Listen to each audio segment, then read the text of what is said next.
Hello and welcome to Fresh Face Comics, the comic book podcast where a lifelong comic book reader guides his friend through the world of comics for the first time. My name is Joey Morgan, the aforementioned lifelong reader. With me as always is Jacob Licklider, the aforementioned newbie. Once again, I'm foregoing my bit opening to open with a quick content warning. Extreme violence, lots of slurs. It's a Garth Ennis book, so proceed at your own peril. Amazing. And what is a Garth Ennis book, one may ask? Why, it's the Punisher Max that we're covering today on Fresh Face Comics. Today we're covering the four-issue miniseries Born, as well as issues 1 through 12 of Punisher Max by Garth Ennis. Very excited to hop into this today. Let's kick off with our non-spoiler section. As always, Jacob, what is Punisher Max Volume 1 about? Well, here's the terrible problem. It opens with one of the best things I've ever read. My God, Born is It's so good. It's so great, good. and Ennis is restrained, and it's a commentary on the Vietnam War. And then the run itself starts, and the run itself is really good. It's a really good run. Yeah. It just is. It's a come down, and I don't think Ennis is less restrained in the run itself, and has this terrible problem of he hasn't quite got as much of a take as you kind of hope he would for post 9/11 America, at least a little bit. That's interesting. I do think so. First off, this is 3 story arcs. We got Born, we've got what is it, In the Beginning, and Kitchen Irish. That's what it's called, In the Beginning, right? Yeah. Okay. Yes. Yeah. So we've got 3 story arcs here. I do think In the Beginning is really strong. I really like. Yes. Yeah. No. I think the weakest story is Kitchen Irish. Kitchen Irish. Yeah. I've in a lot of ways kind of annoys. I think it's decent. And here's the thing. I would say that this as a volume could have outranked the first book of Preacher if it wasn't for Kitchen Irish. Yeah, Kitchen Irish is it's fine. It's good. I don't think it's actively bad or anything. I think it's got some problems. It mm-hmm. is. It does a. I don't think it's a spoiler to say based on the title. It involves the IRA, but the IRA are kind of a stand-in for Al Qaeda because the early 2000s. Mm-hmm. It is worth noting also that Kitchen Irish is the story in the volume with the least Punisher. He's in it the least. And to be fair, there are also stories in volume 2. One in particular where Frank is almost missing for the whole first half of the story, but in that it's a bit of a different case than that. We'll talk about it next time.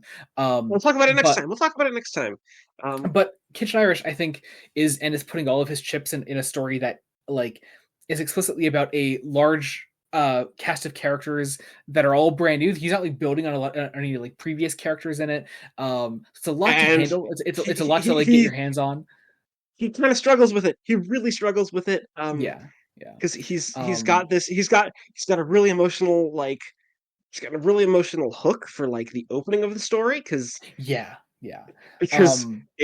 the early 2000s. And once again, I have to reiterate, it's not a bad story. It's definitely the weakest one compared to the other 2 really strong stories in this volume. There's also some just throughout it. I think in both stories, a little bit of casual sexism and misogyny here. I know what you're talking about, and that is also something that Ennis does openly. It does address specifically in volume 2, and that again, just a conversation for next time. It does that Garth Ennis thing where he just kind of keeps building on the stories that he lays out in the first volume, and we'll just kind of have to wait until we get there. I mean, I'll also say what's fascinating is that this isn't the start of his run on the Punisher. He had this is a fresh. Yeah, this is a fresh start. This is meant to be its own run, but he had written a lot of Punisher before this. Yes. Some of which is still in print. Well, this isn't for some reason. But I think Punisher Max is specifically a take on Frank Castle that is meant to be its own thing, and it has a very particular vision for the character. Yes, and I also think I may have the hot take that the Punisher as a character should be retired. I disagree. Or at least Frank Castle as a character if only because of his extreme ties to the Vietnam War. Like, Yeah, yeah. I I mean, really like the idea that he should be aging with time, and yeah. Frank Well, here's the Castle. thing. That is unfortunately one of those amazing Garth Ennis things that like is exclusive to this run. As a colorful character, Frank Castle does not actually age with time. It is exclusive to this run. This is its own thing entirely. Um, uh, Which, yeah, which it's a cool idea. It's a really cool idea. It's amazing. I mean, it works because It does. It really Punisher does. was created to be a specific take on the Vietnam War, Yeah. and now we're at a Um, point where he kind of, I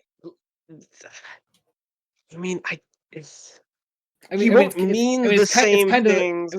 I mean, it's kind of the Magneto thing, isn't it? It's the At eventually there's least going with to the come a point. At least the Magneto thing, you can say, oh, he's a mutant, so he's aging slower for whatever reason, like that. True, true. But there will just come a point where we're so far separated from the specific historical event that this character is meant to be commenting on that they need to be rejigged in such a way that like they're not exactly the same character they were before. Um, uh, I do seem to remember a particularly great joke on Twitter back when Twitter was cool of someone saying that like nobody goes through a phase quite like the Punisher because it's just because the Punisher can be a controversial character for obvious reasons, and has changed I a mean, great deal over time because of it. let's be honest, his iconography has been adopted by the US military and far-right Yeah, fascists yeah, who, like, I mean, that is an elephant we kind of have to address of because course, yeah, yeah. I mean, it's something it's, we'll be addressing very much in in the board mini series when we get to talking about that in spoilers. yeah, Um, like, obviously, like, no, you didn't read this book, yeah, or you have not read anything of this character.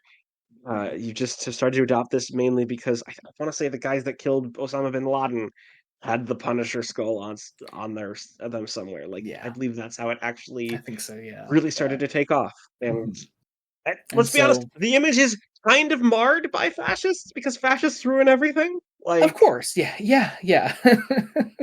And of course, yeah. There's just it's a character with a lot of complexity, a lot of things to get into. We'll talk about that a lot more in spoilers, but I think for now we should hop into some blue sky questions. Starting off as always with the bit from our friend Kian at Kian the Quark says this is probably my favorite one today actually. Max question mark with a picture of I forget the guy's full name, but it's Max Max something Capricorn. from Max Doctor Who Capricorn. Voyage of the Damned. Which our friend Rachel at Shell Seashells did reply. She opened Blue Sky specifically to look for that reply. Which yeah, pretty great. Pretty great.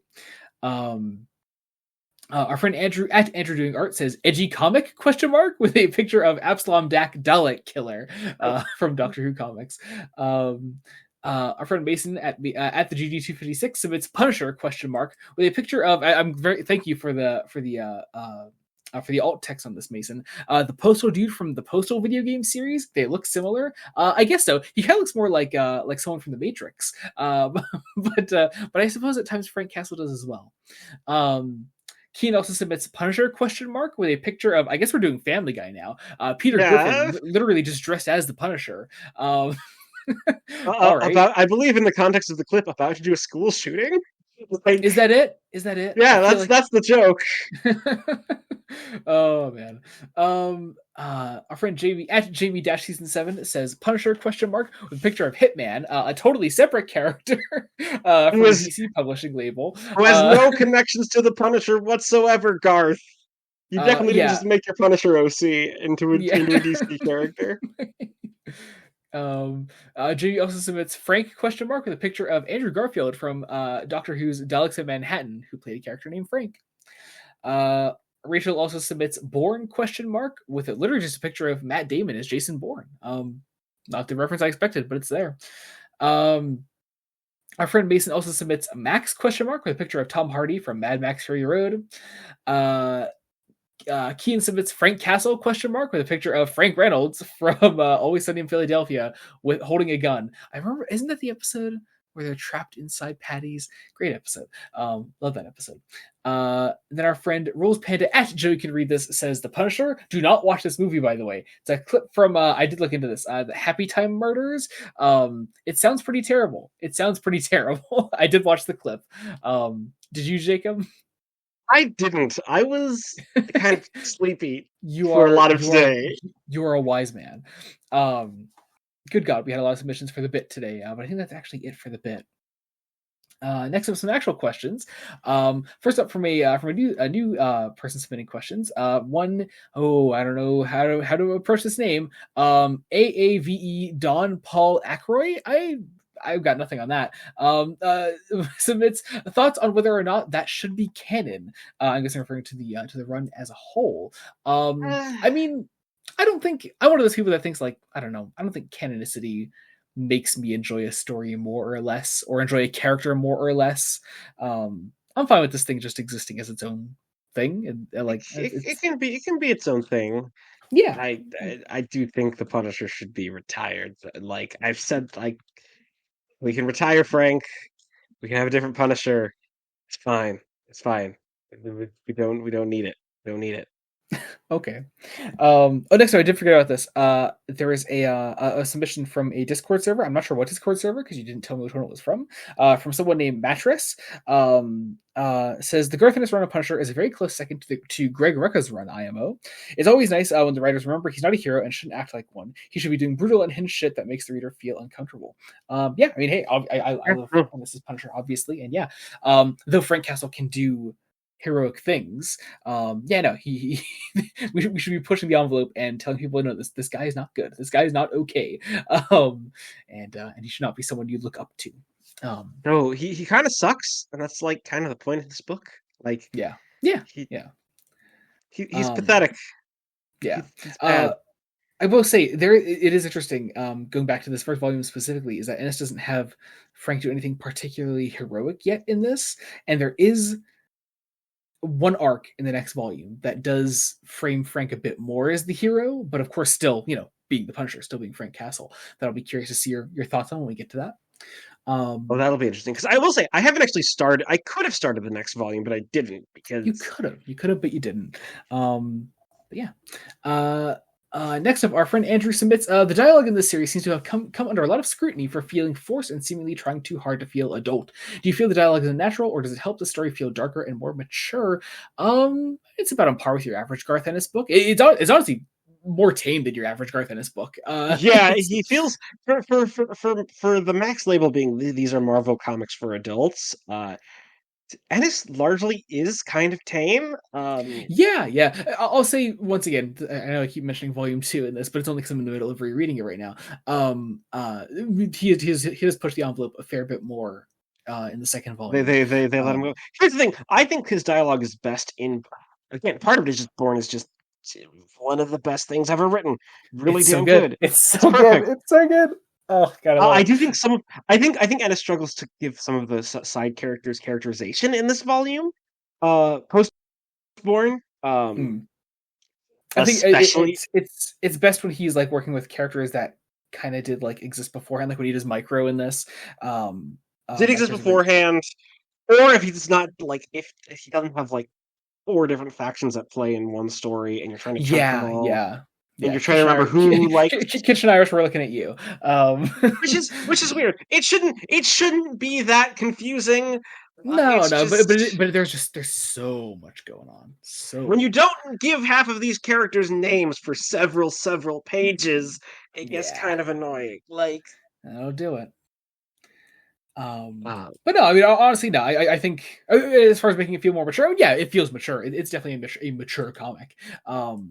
But there was really only like one thing in this book that I was like, oh, Ennis, this is really edgy. I know the thing you're talking about, and I don't think it's that bad, honestly. We'll talk about it more in spoilers, of course, when we get to it. But I don't know. I think it's a lot more tame than you're making it out to be. But whatever. Let's see. Andrew also says, when are we doing the Clone Saga? You thought I forgot, huh? I did not forget. And clearly you didn't either, Andrew. When we get to it in our Spider-Man reading. In a million years. Yes. Next up, Rachel submits, how does this compare to Alias as a Max comic? How does it compare to Volume 1 of Preacher as a Garth Ennis comic? Is either referenced at all here? No to the being referenced at all. But Jacob, thoughts on Uh, those first two questions? I it's a terrible thing of overall I prefer Alias, but again, Born is Really? amazing. And yeah, I if do only I do slightly. Um, I think Ennis has a better handle on his characters than Bendis typically does. So I might say this is a little better than Alias, but I do love them both, personally. yeah, um, but if only it's a terrible thing of if we were just covering Born, nothing but praise, Yeah, nothing but praise, nothing but yeah. praise. Uh, Uh, a decent, when like a good half of my notes are on Born specifically, and then the actual run half of it, I'm it, like, yeah, the run is good. The run is good. the It's run just, is yeah, good, but it's just like, oh, Born is a dude, hard. It's a hard act to follow. It's a hard act to it's a follow. really hard act to follow. Comparing it to Preacher, I, yeah, I Born is better than Preacher, but the volume as a whole, I'd say Volume 1 of Preacher is better. yeah, and that's my problem. I'm like, yeah, Born is like just so much better, but in my ranking, I have to rank the whole volume because, like, yeah, You don't have to. it. You can separate the stories if you want. Yeah, Nobody, but I haven't done Jacob, that, nobody's so making you do anything. We do this for fun. this is true. This is- This is true. This is true. But yeah, I do think Ennis has come up with a good reason to try to relaunch the Punisher as a book for Max, like the Max imprint, post Born. That is because, like, obviously, Born was publishing while he was still on just the Punisher, the book. Like the book was still going at that point. Before they give him a new number one, a new reset, and uh, basically fresh continuity, mostly divorced yeah. from the Marvel Universe? Question mark. I think Yep.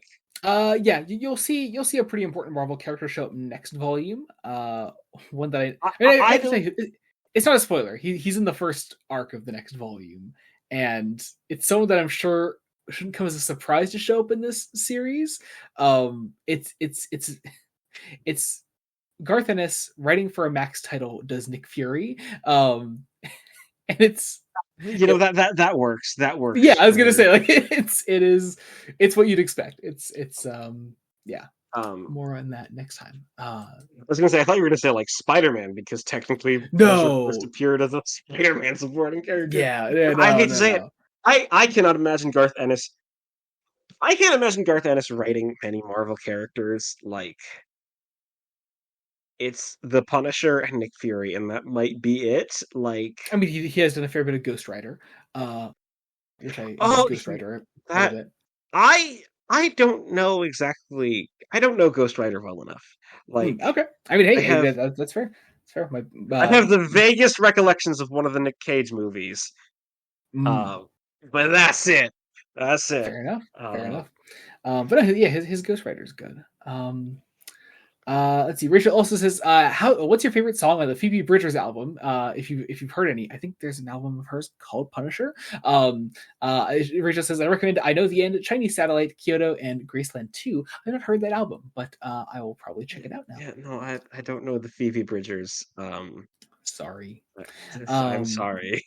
Sorry, Rachel. Next up, Rose Panda also submits. So, Garth Ennis again. Tell me, have you found out what Dog Welder is yet? Nope, have not. Nope. Sorry.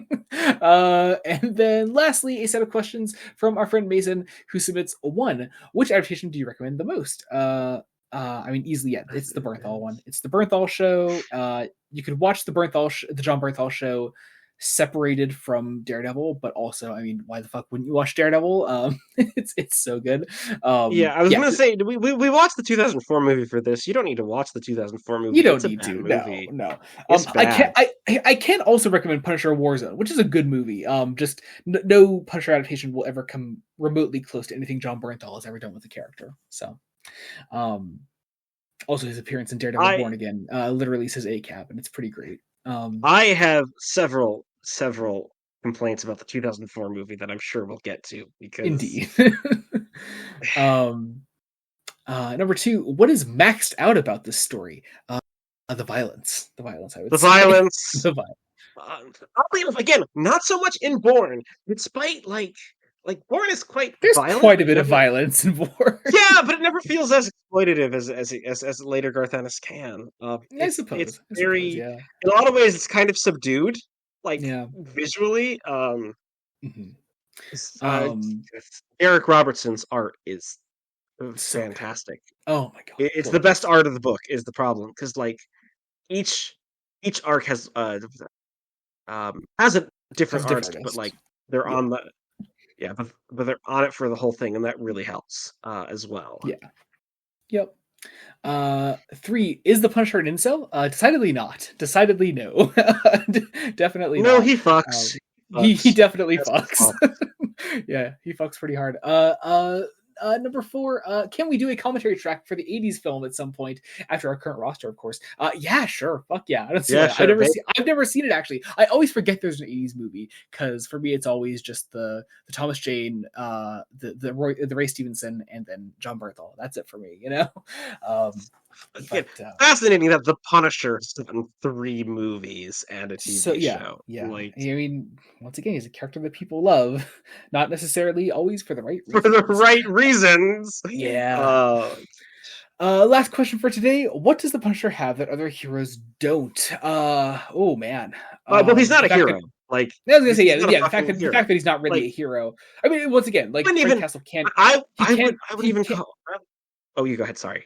No, I was gonna say, like he can be heroic and he can do heroic things, but at his core, Frank Castle is a deeply flawed person that knows that he lives a terrible fucking life and is practically punishing himself for it. Um, uh, there But is not just really punishing himself. yeah. The Born as a There. miniseries is so fascinating because of how it goes into who Frank is as a character, and at his core, he is a soldier and a killing machine, and Mhm. A guy that is doesn't know how like to be anything else. Like, yeah. Oh he god, he there's so much to talk about. But again, we're non spoilers, and it sucks. um, he is worst a man. Like yeah, if that yeah. makes any sense, like No, it no, is no. You're right. You're right. man with a capital M. Um, Like and, and the scariest part about it is also that he does have a moral compass. Like, it's not a good moral compass, but he does have one. It's a scary moral compass. I'd um, also argue Frank Castle's not an anti-hero because again, he doesn't he doesn't really do mm, heroic things for the right reasons. Like he's well, yeah, that's a bit more complex. I'd say. I think he does fall under the anti-hero umbrella. Because I wouldn't. He's definitely not a villain. I don't think. Um, Frank is Frank, man. He's such a fascinating character. But we'll get into that in a second. I think that does it for questions. All right. Let's hop into Fresh Face Correspondence. This is the portion of the show where we talk about your questions, comments, anything that you comment on that we do on any platform that we talk about comics on, be it the main podcast or any platform. Fresh Face One Shots as well, where we cover current comics coming out. Today we only have, I think, 2 things. Or no, hang on, wait. Did we read out?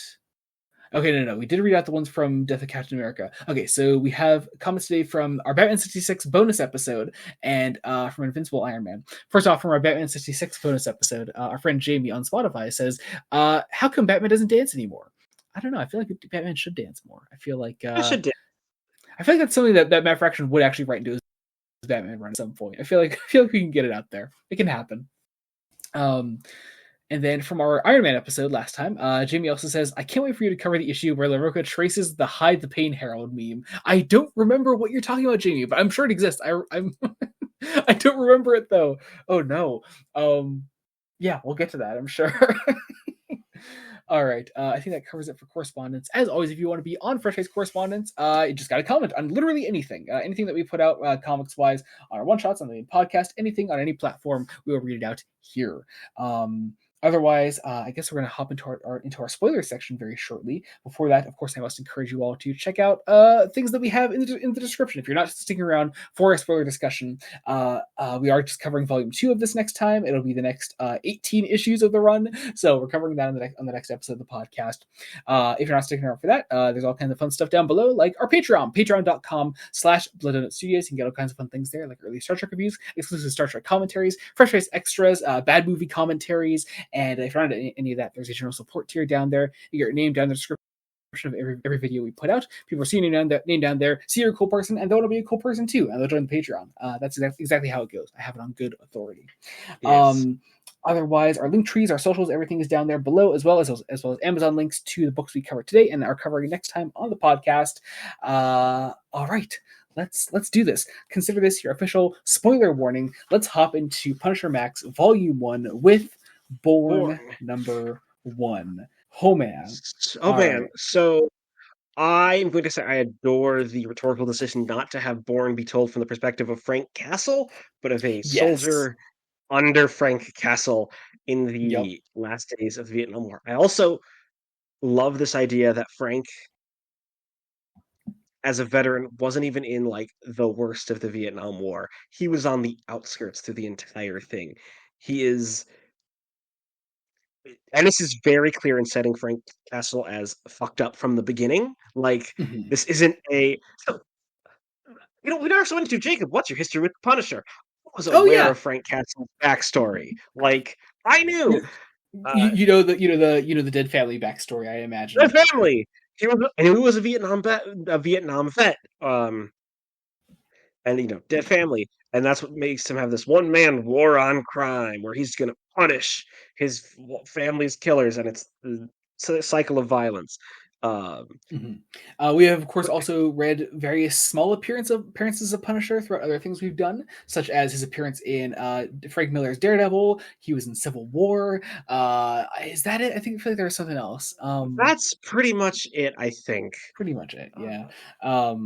But yeah, so you know all that going in. This is all, of course, set before even the backstory happens. And yeah, Ennis does want to set up just there's already something wrong with Frank. There's already something messed up in there. And yeah, you're absolutely right about that point about like Frank not even being really in the Vietnam War. He is not seeing action every day. He is a guy that wants to see action every day. He is a guy that feels he is missing something by not being on the front lines. He wants to kill some he wants to kill some Asian children. Like, he is a monster. Like, yeah. Like, so much of this is just this entire miniseries is just a takedown of this masculine image of the soldier, of the perfect soldier that American culture especially really does like to build up. Like, I know growing up, joining the military was even despite both of us living far removed from the big failure that was the Vietnam War from the perspective of America, because, America fucking lost for good reasons. We did a lot of heinous shit, like, in Vietnam. And, it's contemporaneous with, like, the start of the Marvel universe as we know it, which is also fascinating bit of just parallelism if you read early Marvel stuff, because a lot of times Marvel comes down on the right side that no, the war is in fact a bad thing. But like, the whole idea is that we have this image of this hyper-masculine, testosterone fueled soldier who is going to go out to war and fight for just America, and just going to slaughter everything that he can. Several slurs at the Vietnamese people in this miniseries. Like, yeah, it is one of those cases where like I don't know, you could see it doesn't feel gratuitous though. It feels like, there's a very pointed use of those slurs to once again show off how shitty this situation is, show off how shitty Frank Castle is. Like, you need to feel that. And yeah, there's a reason that sort of language is used throughout this. And so we meet Captain Castle, as we know him throughout this story, and we see him leading this group, and once again, like as you mentioned, like this story is told from the perspective of somebody that he is commanding during this Yeah. war, and Or Steve it's Goodwin is just a teenager who wants to go home. yeah, yeah. And excuse me, from the outset, you realize he is not going to be able to get home. Like, Mhm. he is marked for death from the beginning. The covers of this miniseries are all different skulls. Like, Yeah. it is images of death. Uh, it is very much the idea that America's gonna be pulling out. Um, Yeah, they are. we Uh,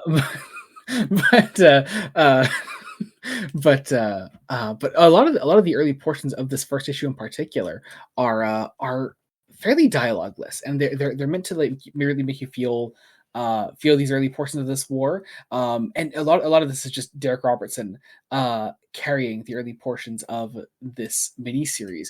Derek Robertson, importantly, is a big Garth Ennis collaborator. He's the artist of The Boys, which Ennis was also writing at this exact same time, like '04 when The Boys started. I'm pretty sure.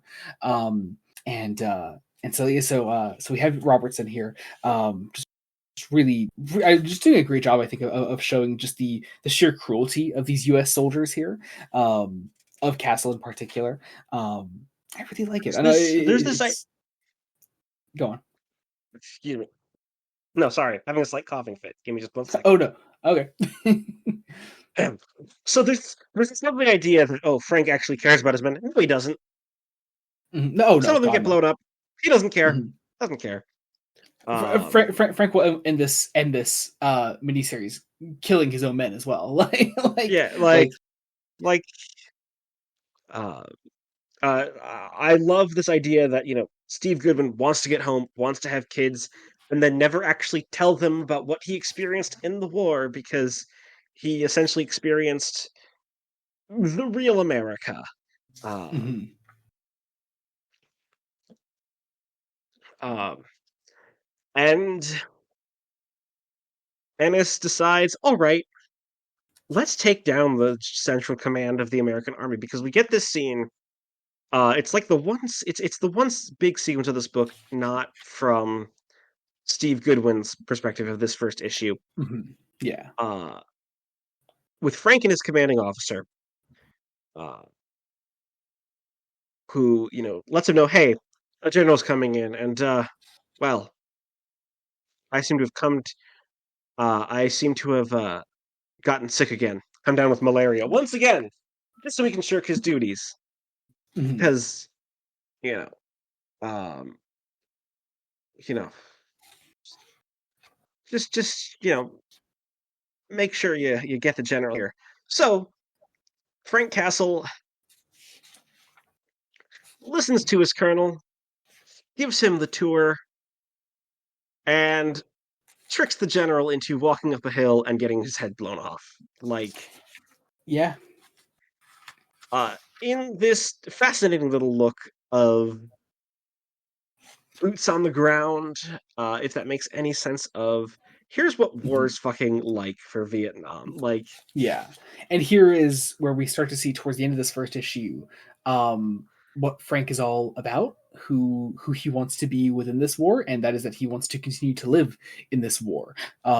There's this particularly haunting idea that I really love, that begins in these last couple pages of the issue, where we get these black text bubbles that are coming from inside Frank's head, but the idea is that it is not Frank Castle talking to himself.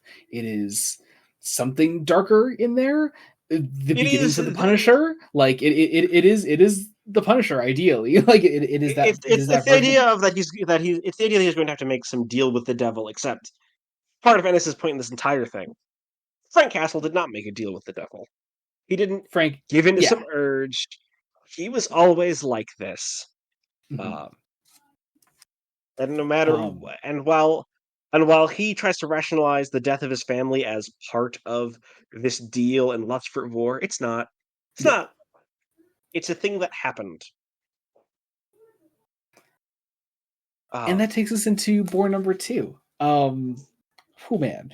Uh, uh, so oh god, I just love these covers. They're so good. They're so creepy. But we go into board number 2. We open on life among this military base during the war. We have Angel, so who is a soldier, who is a soldier who is addicted to heroin. Uh, mhm, Very specifically, the idea that a lot of people are addicted to drugs here. Um, there's I'm sorry. I thought that sentence was just going to end at people are addicted to heroin, and I thought it just sounded like a blanket statement, like just in general. Sorry. there's a lot of interpersonal racism between the troops. Mhm, Um, there's a lot of homophobia.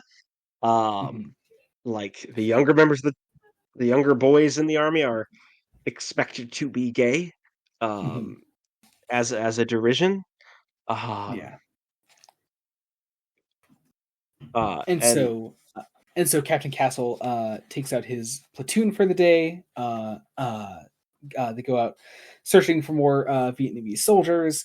One of them is killed along the way, and we see. Oh, this is Angel, right? Yeah, Angel gets killed. yeah, And during this attack, we see Frank on the front lines. It's another one of those just mostly dialogueless sequences of just showing Frank's brutality.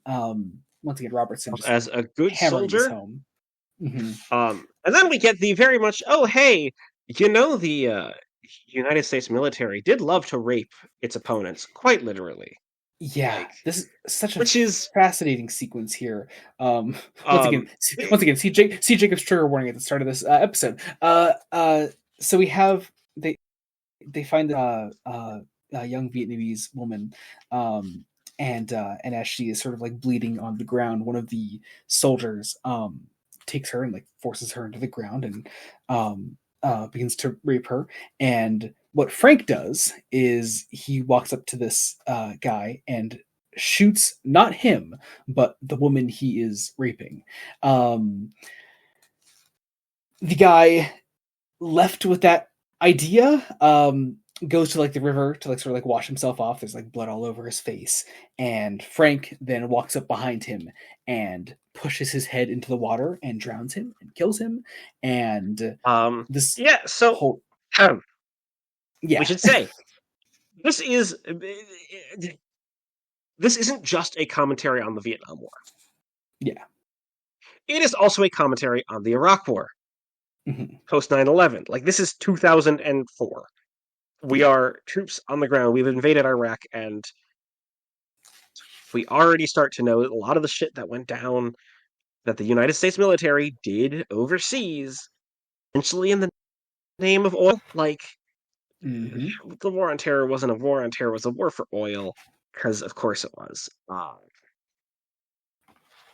And Ennis makes it hard to read, but it is captivating. Like, Yeah. somehow Frank Castle is the least.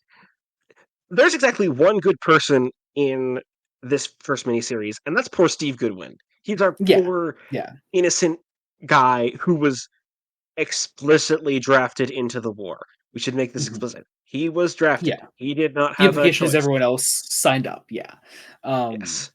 or at Angel least might not was have signed up. enthusiastic. Yeah, at the very least Yeah. was enthusiastic. Um, I uh, should say what's interesting is Ennis doesn't condemn the drug use when it comes to Angel, because, well, yeah. Oh Angel could no. shoot Mm-mm. straight. It's like, Yeah. no, it's if there was a it's war as hell, and we're sending people into hell for not for some glorious, like, this isn't this isn't World War II where we had to fight off fascism. This was an anti-communist war where we had to Mhm. stop the spread of communism, which Yeah. is such an American thing. Yeah. Oh God. Yeah. Um. Uh. There's also something. Absolutely, I have to compliment the art here. There's something so brilliant about that one panel, where Frank has the guy's head in the water, and oh God, who's the colorist again on this? Paul Mounts. Paul Mounts colors Frank's skin this kind of like white, this really like chalk white kind of. He looks like a corpse. He looks like a corpse. Yeah, yeah. This is something that I'm really noticing on reread throughout volumes 1 and 2. This will happen a couple times when we want to show Frank is especially heartless.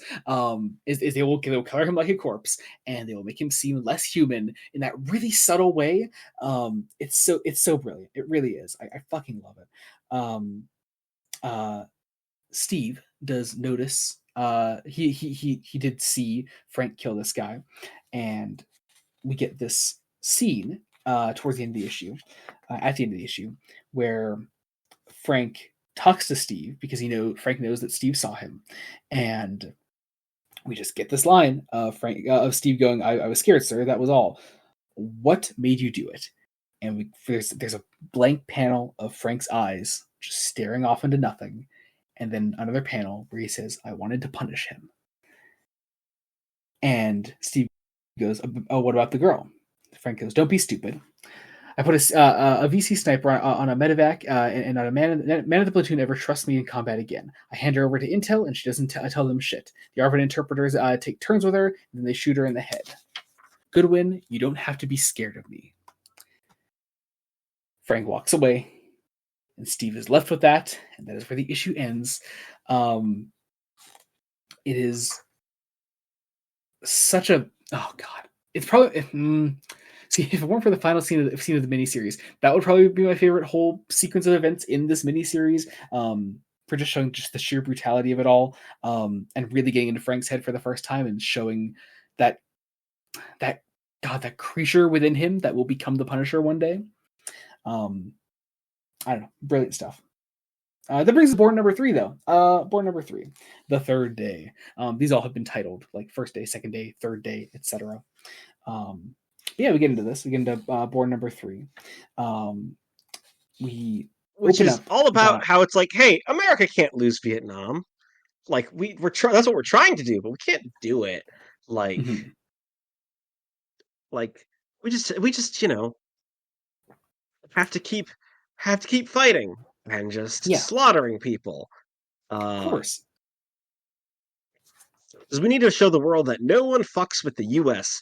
The U.S. is the greatest military force in the world, and no one could dare to fuck with the United States of America. No one could ever dare. Never.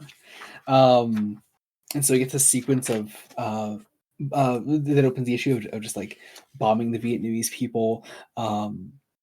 It is the sequence, interestingly, separated from Frank, Steve, and their platoon, before cutting back over to them, and as they sort of like see these bomber jets like flying overhead, we cut down to like Frank and Steve. We cut some. We talk a bit more between them. What's the idea that we all know that the war is ending? We're just gonna get home. And then we get another sequence. Frank has a moment where he could kill his commanding officer. He has a grenade ready to kill this man. This commanding officer who doesn't care about his men, and he doesn't. Yeah. And once again, just that idea that Frank wants to live in this war forever. Essentially, he likes the fighting, he likes the pain, he likes the suffering. It's something that he wants forever, and he's gonna get it. Which once again brings us to another sequence with this voice in Frank's head, this promise of the war going on forever, this promise of this fight going on forever, and what Frank will have to do to achieve that. And this voice in his head can make it happen if he just says the word. And so we get another scene with Frank, and it is still Steve here, right? Yeah. So this one is Steve, yeah. About how Steve is, a soldier going about his duties, as well as Frank being able to be like, yeah, I actually have a family. Like, he has something to look forward to. Like, yeah. In the even though that's everything that we want to be, and among it all, it's this thing that things that don't really, really ever end. Yeah. we get some more inner monologue with that voice in Frank's head. Um, Basically, just sort of like a final chance because we are entering our final battle soon in this war for Frank. Um, uh, then And we then we take another nice little diversion where Ennis is like, "Hey, yeah, so war was hell on all the white boys. Racism was still a thing back home. Like yeah, yeah, like the civil rights movement was still happening, and systemic racism was not dismantled, and still is not dismantled.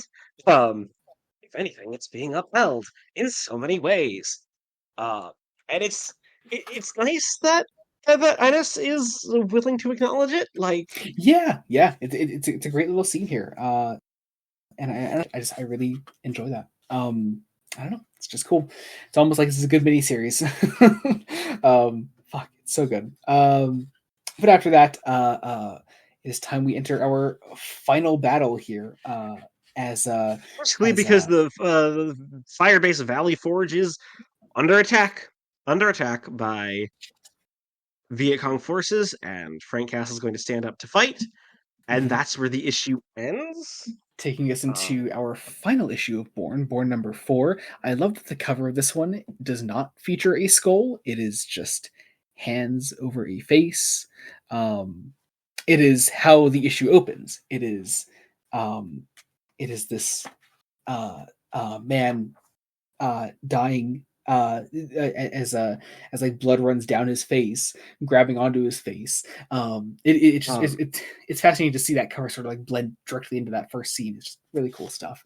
the narration evokes the Book of Revelation, and the idea of the great beast that needs to feed, and it's really, really hungry. And Mhm. it has taken basically every U.S. base, and today is the day that they feed the beast. Uh, and the one person getting off on this all, it's Frank Castle. Yep. Uh, Yeah. It's pretty great. Oh god. Uh, get Once again Robertson crushing the art here. Nailing just this feeling of war and terror. Also, of course, our wonderful colorists and inkers on this. I already called out Paul Mounts, but also Tom Palmer on inks. Really, really dynamic lighting here, and inks, just fantastic stuff. Um, uh, we have Frank here, sort of like stepping out on the front lines, making the most of it for himself. He knows this is the end. Everyone kind of knows this is the end. Um, we get another scene of these bombers sort of flying overhead, um, uh, and I love this little sequence here with this last sort of sequence with Goodwin as Frank sort of like calls out to him, um, as uh, as everything's sort of like burning around him. He is dragged onto in his mind. This sort of like playing this sort of like final like moment that of like peace for him that he's seeing as he is literally dying here. Dying in an attack of napalm, like it's a brutal way to go. Yeah, Uh, yeah. Um, and then we get, as Frank is one of the only ones left standing in this firefight, um, we get his final sort of negotiation with himself, that voice in his head. This idea that nobody can actually survive this. What else could make a man survive if not just some? Once again, Ennis posits that like, oh yeah, there's this dark force of nature within Frank. That is just Frank, realistically. Like the actual answer to that is Frank is so fueled by hatred that he can take this on himself. That he can do this. But when thematically, Ennis wants to take that idea and show it as like some other like person living within Frank, which is a cool idea, really really cool idea, to the point where Frank is literally the only one left standing in the end, when the helicopters come in. and we don't get to see the conclusion of the battle. Like we don't Yeah, see the yeah, horror that Frank Castle committed, because like he did some shit. Like yeah. Well, I mean, yeah. Like here's like the final sort of narration from that voice in Frank's head. Um, I can give it to you, Frank. There'll be a price, but nothing's free. Say no, and you're one more KIA on a hill that no one cared about to start with. Say yes, and I'll give you what you owe, what you've wanted all these years. But you have to say it, say it, say it. A war that lasts forever, a war that never ends. But you have to say the word, Frank. And the last thing we see of this battle is Frank turning around, blood all along his face, and him just saying yes. We see the aftermath of the battle. Frank is picked up, bloodied, broken, damn near dead. And as he is taken away, we see these. We get one last look at the bodies strewn about the battlefield here. Frank is taken home to the airport. He sees his family. We get a reunion with them. He pretty much promises that he's never going back. And God. So back when I first read this run, this is a scene I must have read at least fucking 10 times over. I love this last word from the voice in Frank's head. Frank, we haven't talked in a while. Frank, you've been so busy. Early discharge, a medal or two, a lot of shut the fuck up for a man who doesn't even care. Valley Forge was so far beyond the normal run of clusterfucks, they don't want anybody talking. And the looks on all those faces when you stepped off that Huey, well, anyway, down to business. You said yes to my offer, Frank, and I delivered. Not every day you beat two dozen men to death and soak up 7 bullets, is it? And, well, how can I put this? You remember I said there'd be a price? And there is this amazing full-page panel of Frank's family, wife, two, surrounded by the outline of the Punisher logo, and it is just this haunting visual that Frank sees. And the monologue continues inside his head. Too late, Frank. Nothing you can do about it. Things have already been set in motion.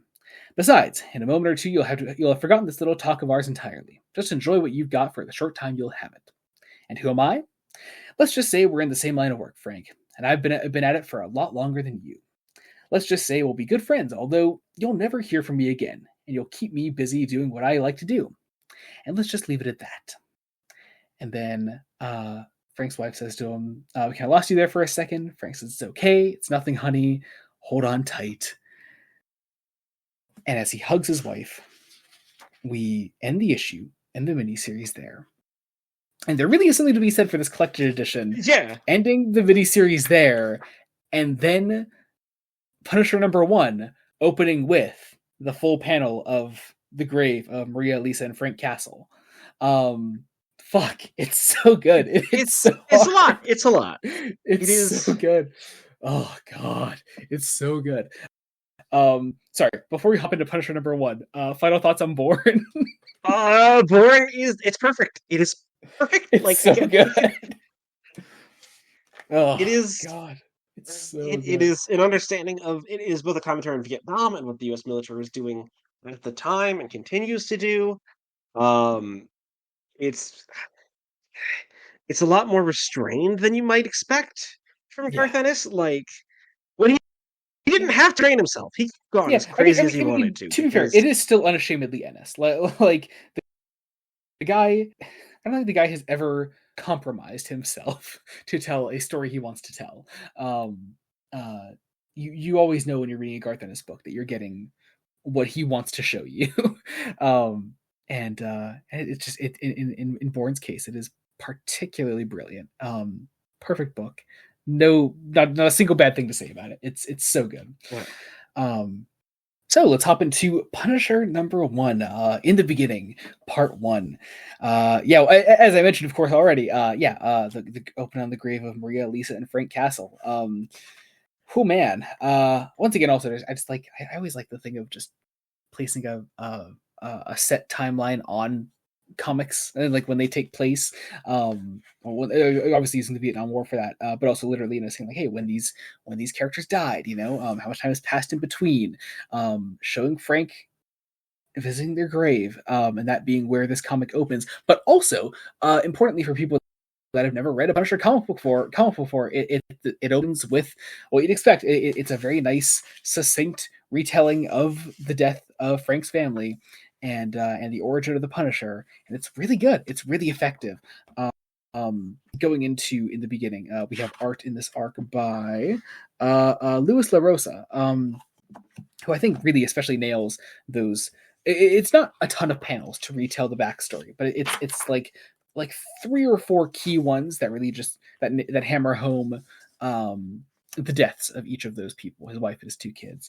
That hammer home what that felt like for Frank, and to like get us in his headspace. This And idea that interestingly, the world has gone insane and now he is trying to make it sane again. yeah, Um, really well done. Interestingly, it does a great job of getting us into Frank's head for a book that isn't going to want to spend a lot of time in Frank's head, and is going to instead want to examine Frank from the outside, which is a fascinating idea, and not a bad thing. It's important to note. Like I don't know, man. I don't think anyone wants to live inside the head of Frank Castle. So it's a smart idea to like try to like take on that character from an outsider's perspective. I mean, hell, it's what Bourne did in the first place, and we're just sort of continuing that idea here. Um, but we start to meet our supporting cast of characters after that, with our first characters being O'Brien and we got Roth here. Yeah, this is Roth, right? Yeah. yes. Yeah, and Um, these are I am 99% sure these are Tarantino characters because I feel like Garth oh Ennis God, they're likes a pretty. Tarantino movie. Like, I mean, yeah, yeah, yeah. You're right. Um, Not necessarily a bad thing in this case. They're fine characters. I think.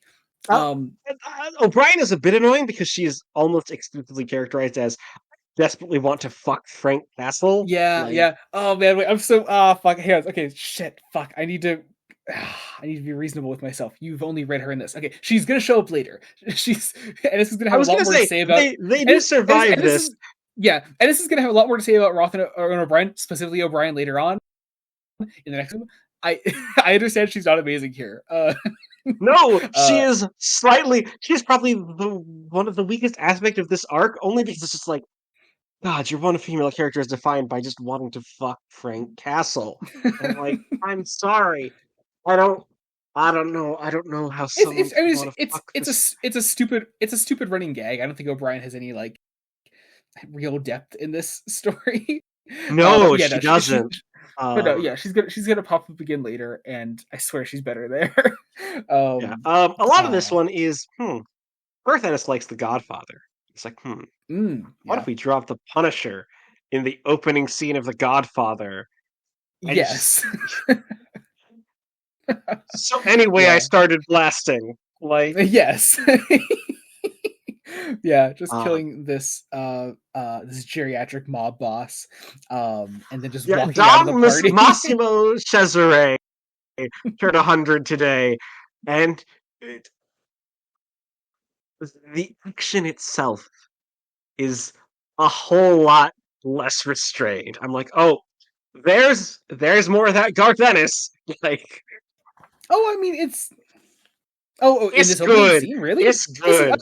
Yeah. yeah. Oh yeah, I was gonna say this is good. I was like, what are you talking about? Yeah, this is awesome. But yeah, no, it looks great. I love what I do like that a different artist does every arc in this run. It has that slightly different flavor to each arc that I think really hammers home how different people view the Punisher. Because once again, as a book, it mostly takes an outsider's perspective on the Punisher.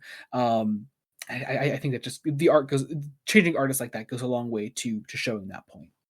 Yeah, no, great art. What's We interesting get is some. that Frank's internal monologue lists a bunch of massacres that the U.S. were involved in, and Yeah, yeah. likens this to asking if he feels something like peace. Um, Hmm. but he also knows that like he's being flanked, and he had bombs laid out. Yeah. Like, It's so extra. It's so extra. It's how you want to come out swinging with your first like big action sequence in a mainline Punisher book. It's really fucking gnarly, and it just I don't know. it's It looks it's cool. it's kind of it's so funny to me that like Ennis doesn't like superheroics because I'm like, you've already established that this version of the world is kind of insane in terms of ultra Yeah. Oh, violence. totally, I could totally. imagine you start slinging around Marvel superheroes in this book, though you're not gonna do that. Like, Yeah, yeah. uh, Um, like I said, you'll get a little bit more of that with Nick Fury being in Volume 2 for one of the arcs. But yeah.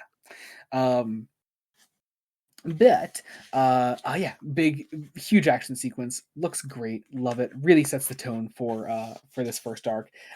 Actually, I forgot that action sequence takes up most of this first issue. Because Right, after here's all the that thing. is said Here's and the thing. done, I have much less notes on like issues 1 through 12 than I did on Born, because yeah, oh yeah, that's fair. weirdly enough, Ennis is really punchy. Like He really even is. punchier than he And, was with. and here's the thing. Born is punchy as well. Born has has a lot more thematically going on, but like even Born is still Born punchy. is yeah, Born is punchy and light on dialogue, but in every page that it's dripping with metaphor and like Yeah, it's a of clear course. labor of love. Whereas Punisher Max, like the series, is an ongoing comic book, Yeah, of and course. Yeah. So that's you're not plotting out the larger run as meticulously as you are a 4-part miniseries, and that's just going to happen. yes. That's just the nature of an ongoing comic. Yes. Well, So yeah, here's the thing. It's unlike, say, Preacher, which it's clear from the off on Preacher that Ennis has something to say Ennis and knows where knows what he's he's going doing in with this. Preacher. Oh God, yeah, yeah. I don't think he knows Um, what he's doing in Punisher Max quite yet. yeah, yeah. Like It's yeah. It's worth noting that that Max eventually does get passed off onto other writers, and like I would have liked to have seen Ennis finish out the run, particularly like giving Frank maybe like a proper ending that he would have envisioned for a guy like Frank Castle, but whatever. Especially I don't considering think. Well, this here's the thing. comic isn't concerned with like larger continuity, you know. I also don't think this was like a situation of he was pushed off the book or anything. I think he was just Oh like no, he just yeah, no, he just Ennis left. decides when Ennis is done. um yeah. But after this massacre at this party, we get some scenes of a lot of people in the city like reacting to the Punisher killing a shit ton of people. And importantly, we see O'Brien and Roth again Working involved for a in man this. called Bethel, who is in turn working for somebody else called Micro. Mhm. Um, Now, so you didn't know anything about a character named Micro before this, right? no, I didn't. I Okay. didn't even realize he was like a. I didn't realize he was a pre-established Marvel Universe character. Yeah. Oh Um, yeah.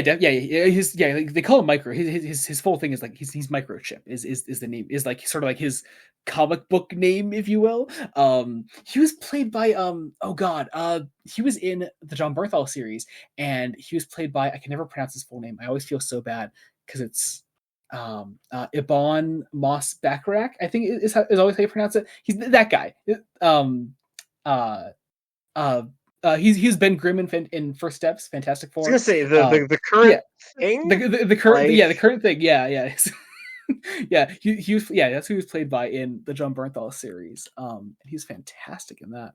Um, but yeah, being a because Ennis wants to write a version of Punisher that is very lived in this particular series. And so we have a guy like Micro who has worked with Punisher a great deal in the past and has now moved on from that. And we have this operation contacting Micro because this him to get to the Punisher, and that is where the first issue ends. Taking us into Punisher number well, two. almost wants to put him down like a rabid dog, and it's like, oh, Mhm. that's interesting Yeah. because yeah, it's an interesting place to go, a Mhm. place to start. It's a very solid first issue. Again, I did make the right decision, and when I finished Born, I let Born marinate for a day before I Oh went on to yeah, the run proper. It's like, as you should, as you should. I mean, like I said, I well, there is something to be said for the collected edition going straight from Born into the grave. But other than that, yeah, you should definitely let Born sit with you for a little bit. Um, but we open up Punisher number two.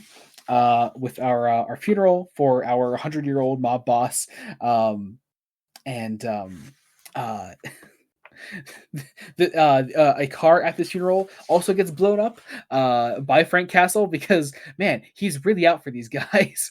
um, we get the it's opening very scene of explicitly the mob that killed his family. Like, yeah. Um, and uh, and so after attacking these guys at the funeral, we then cut over to Micro and Roth and O'Brien and all of them as Micro is beginning to offer them like advice on getting to Frank Castle. We get a oh man. Okay, all right. Gotta prepare myself to describe certain Garth Ennis scenes. So, a scene where Yeah, Micro like grabs Roth's dick, um, just to, I don't know, as a power move, I guess. Like, pretty much. It's very. There's just a lot of. It's just like, oh God, Ennis. Like, like it's not even like a bad scene necessarily, but there are certain times when I have to prepare myself to describe these things out loud. here's the thing: the scene is going normally of like, yes, he keeps the pressure up. You know, if you're gonna find him, like, you really got, and you're gonna get him. You gotta realize that he's going to go out guns blazing. And then suddenly it's like, oh no, you're monologuing too long, so I'm grabbing you by the balls. It's yeah, yep. Um, Uh, and I guess the power move is like, oh, but I haven't actually done anything. I'm like, bitch, you're sexually assaulting someone. Like, it's just doing shit. God. Oh my god. Yeah, so that happens. We get another scene of Micro describing like just how dangerous Frank is. Um uh Micro leaves. I do like the idea Hey, that Micro is actually scared of Frank, despite having worked with him oh, and of helped him course. kill 800 people. Yeah. And here's the And thing, like spoilers, obviously. This is the spoiler section. The story is going to end with Micro dying. Frank is going to kill Micro, and I think Micro kind of knows that that's how this is going to end. Like he knows messing with Frank Castle only leads to one thing in the end, um, and so you kind of get that feeling from all of these scenes where Micro describes how dangerous he is throughout this. Um, so I don't know. You just kind of get the sense that Ennis writes Micro with the sense of just like walking to his grave, essentially the whole story. Um, but this, yeah, then there's this like one little Frank does a good deed scene. yeah, Um, yeah. of Frank on a park bench next to a prostitute, uh, who is working with a much younger prostitute, and they're like, he kills their pimp and gives them money to get them out, which Mhm. is this weird little scene. Yeah. Well, I mean, here's the thing. Like when writing Frank Castle, although yes, he's not a good person. There is still that you still need to write Frank with the sense of like, oh, he still firmly believes he is doing the right thing, and that The like right thing. yeah, like Frank should never actually feel like he's punching down. If that makes sense, maybe that's specifically it. Like, yeah, sure, Frank can do terrible things, but he should never punch down at somebody. I suppose is the idea. Um, so, Um, uh, we get that. We then we cut over to a scene where we start introducing these other mob bosses here. We meet one Nikki Cavella. Um, Once again, in the middle of reading volume 2, we got some more Nikki Cavella coming up. this is the But Boston mob, which yeah. kind of makes the "It's Always Sunny" references feel intentional. Um, Pause. Let's see. I don't know. I don't think Keane's actually read this book. he might have. He might have. Kean, have you read this book? I sincerely doubt it, Jacob.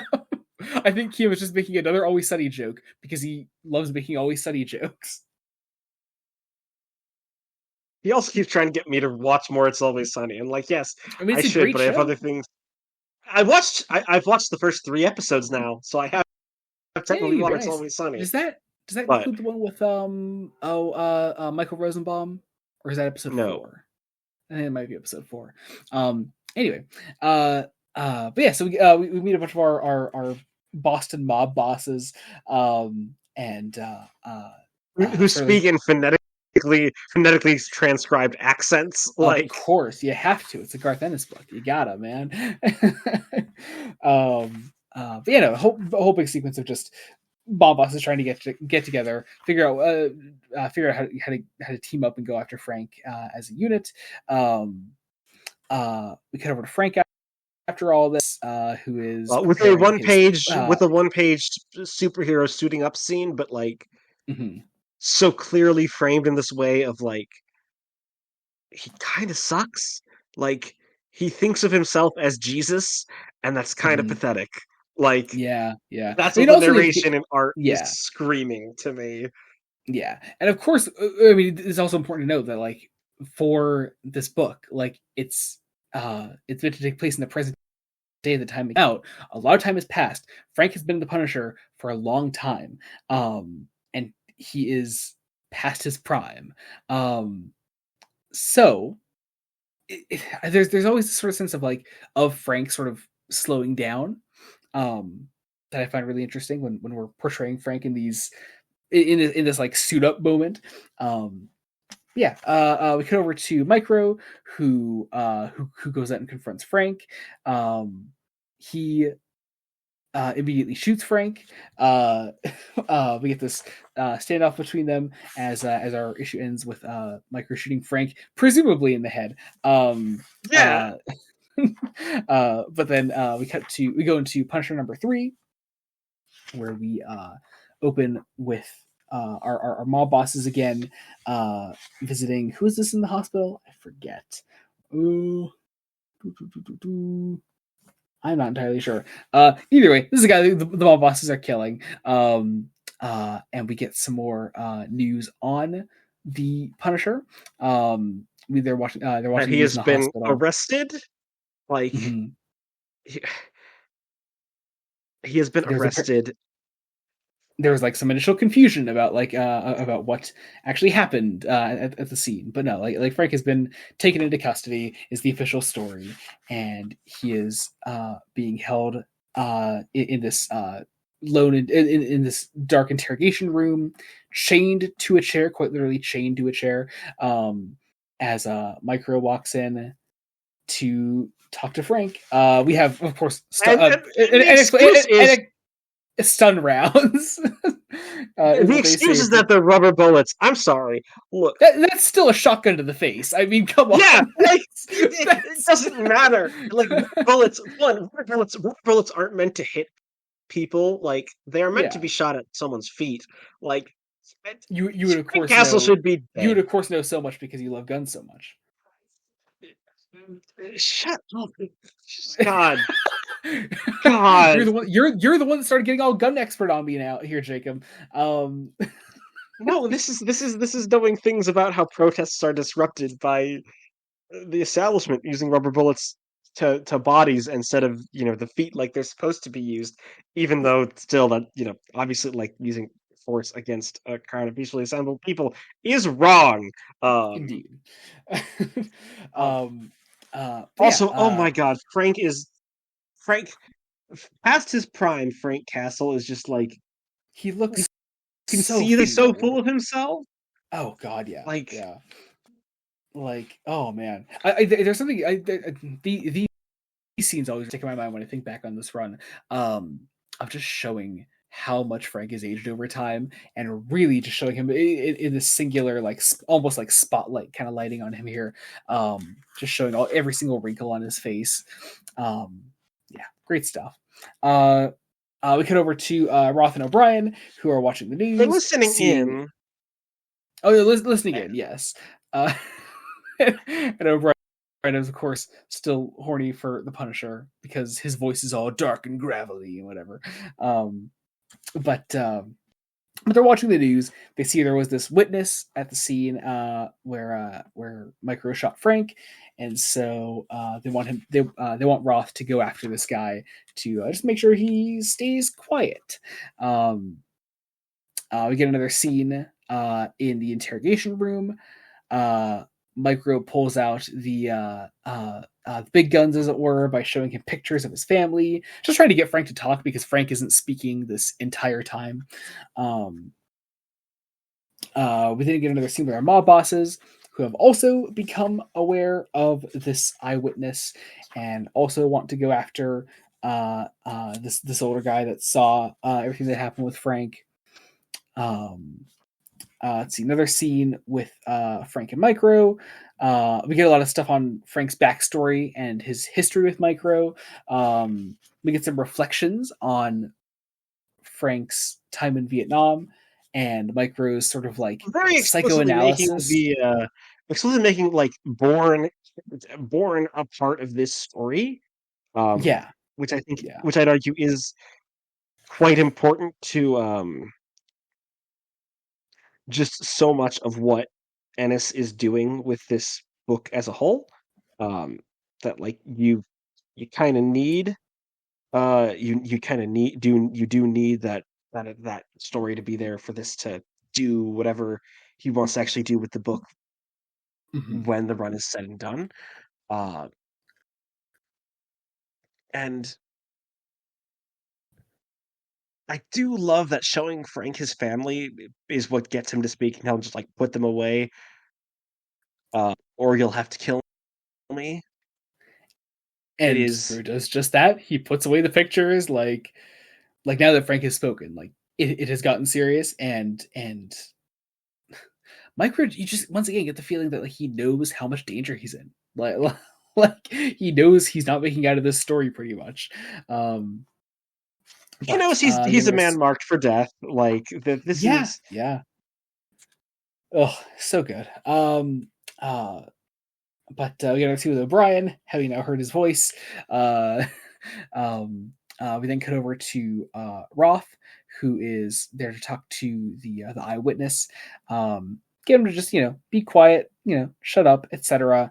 And next thing you know, our Boston mob has shown up here behind Roth. They take him away from the eyewitness. They pay off the eyewitness, and we take Roth into this car with these mob bosses, and and they say, if you don't get fucking cute neither, or I'll cut your balls off and put them in a paper cup, which is mm-hmm. Now, Jacob, okay, look, I need to describe to the listeners. That's gonna happen. They're gonna cut off Roth's it balls. And the next time happens. we see it, the next time we see Roth, he's gonna be walking down a hall holding a bloody cup.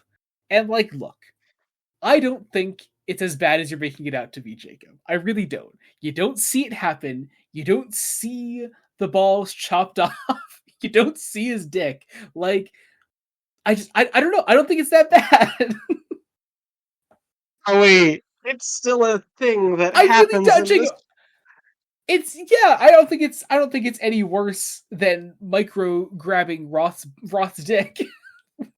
Yeah, but that's also a really bad thing. Like And this is and you actually see that one happen. Like you don't see anything with the chopping off the balls thing. God, once again, every now and then I see to remind myself I'm describing these things out loud.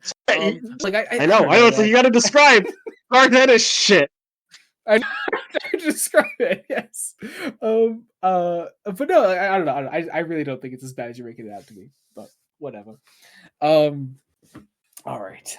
We get a scene with O'Brien once again. Uh, um, Sort of just now that she has heard him, the idea is that like, first off, I guess she still wants to fuck Frank, but He calls him a the idea is more tiger, that and like, yeah, yeah, I cannot stress enough how annoying this character is because in this I story she know. is I'm sorry, defined Jacob. only by the fact.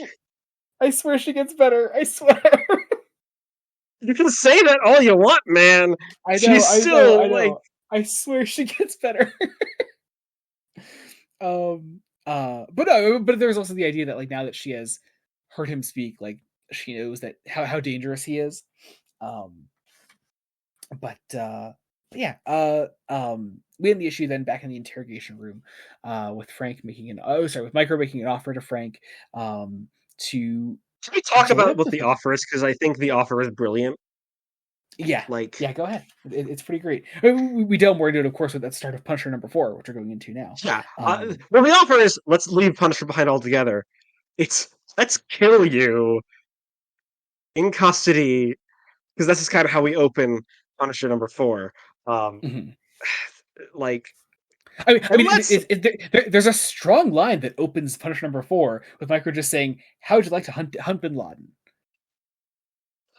Like, just this idea of just being like Frank, you're good at this.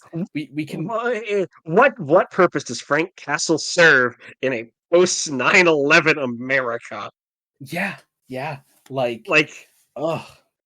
Um, you get this idea that, like, we can legally kill Frank Castle, and you can continue to work for us, and you can continue to do what you're good at with an actual purpose. You can work for the U.S. government. You can do all of this shit, and it would be, as Michael puts it, like, fulfilling in a way you do already, just without the senseless violence. Of course, Michael says that he is leader. No, it is still senseless violence. It is still like horrible, fucked up Black Ops operations that they would be sending Frank on. he's still working. He's working explicitly for the U.S. government in the Middle East. Like, yeah, this is this is the bad. This is not a good thing. I feel like Garth Ennis maybe trying to say something politically about state of US politics. Jacob, what you're Yes. trying to imply right now, politics are political, and you and I, for so long now, have discussed how that is simply not true.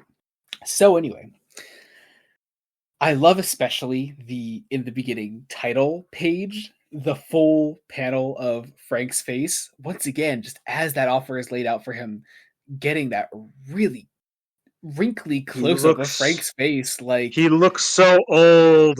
That is an he looks old he fucking... looks dead. He looks dead. The shadows are covering his eyeballs. Like, he looks like a skull. Like, it's fucked up. Oh my god. Frank is nothing. There's nothing in there. Like, nothing. Oh my god. Ugh. Horrible. Horrible. Anyway, He was a person once, and now he is...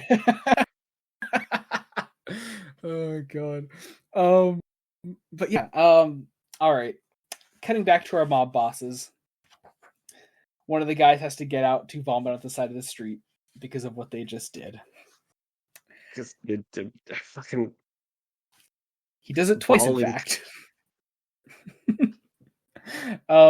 That's the whole scene, basically. It's a shame because it kind of feels like filler. Like, kind of, yeah.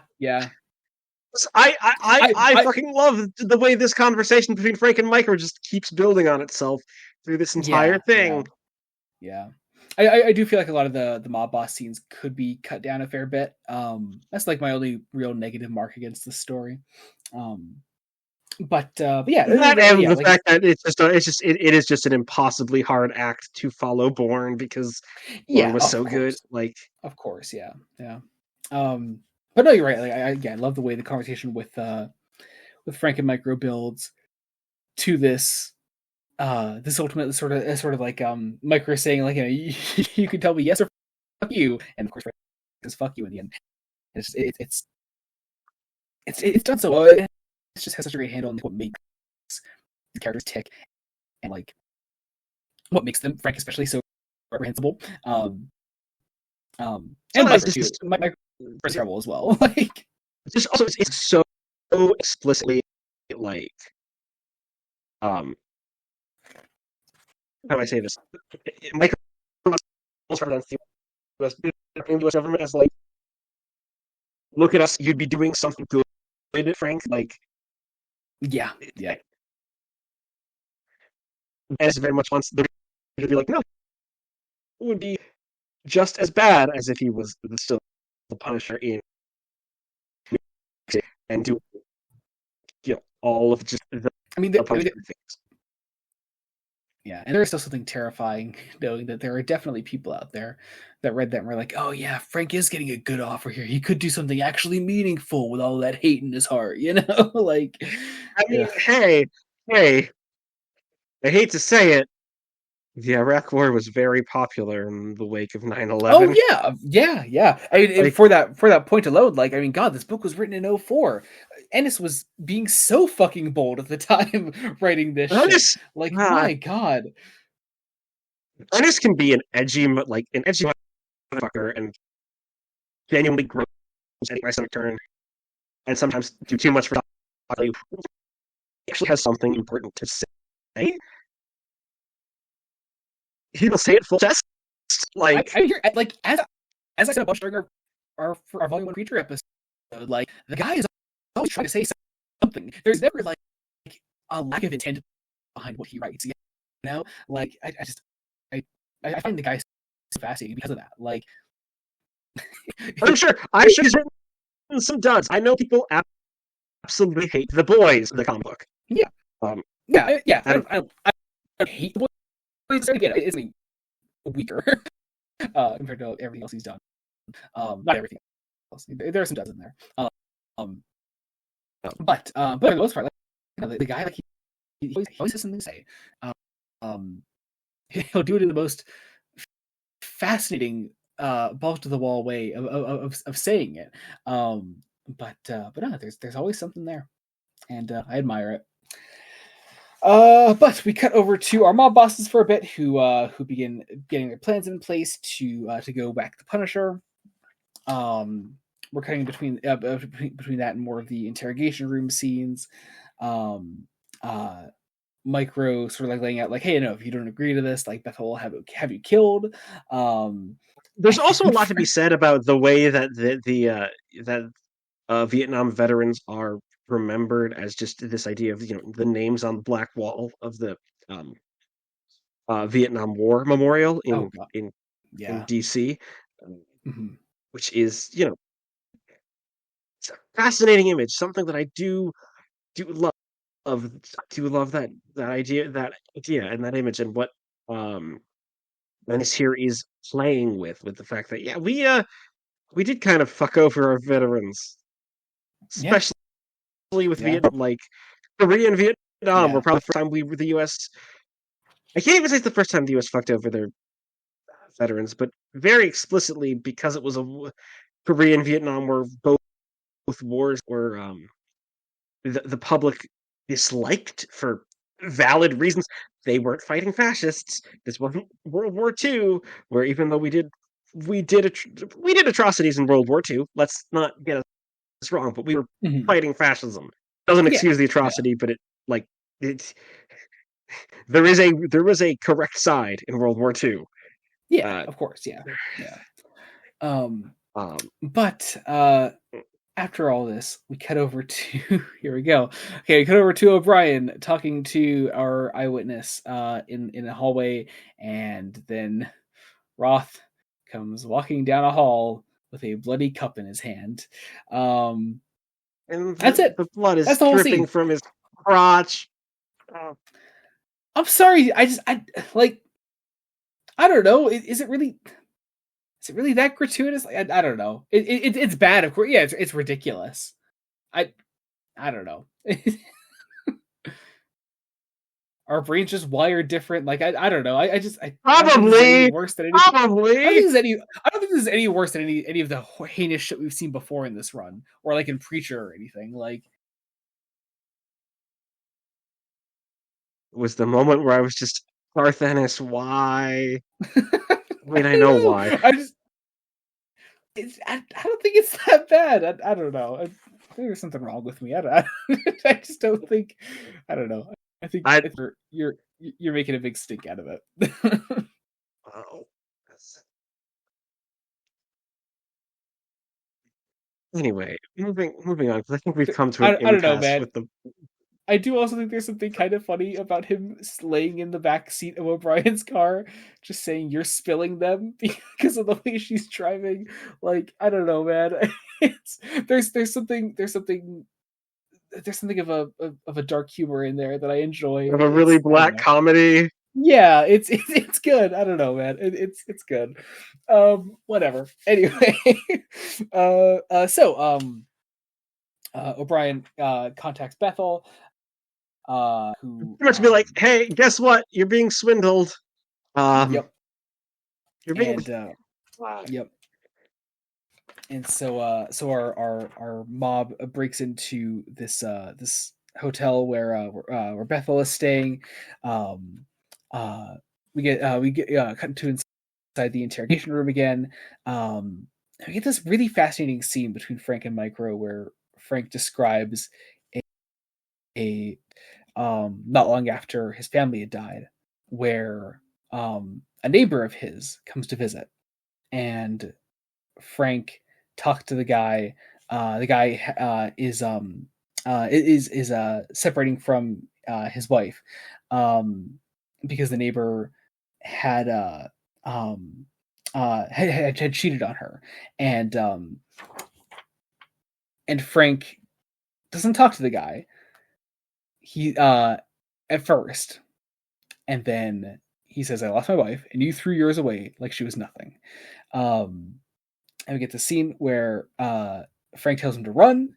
He tosses him out of a window, damn near kills the guy, but other neighbors in the area are like holding him back.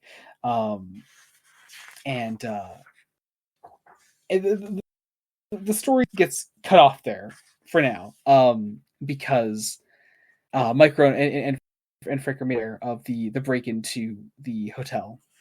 And as the mobster breaks into here, Frank is put face to face with these mob bosses and Micro, and that is where the issue ends, bringing us to Punisher number 5, and continuing this scene, picking up immediately off.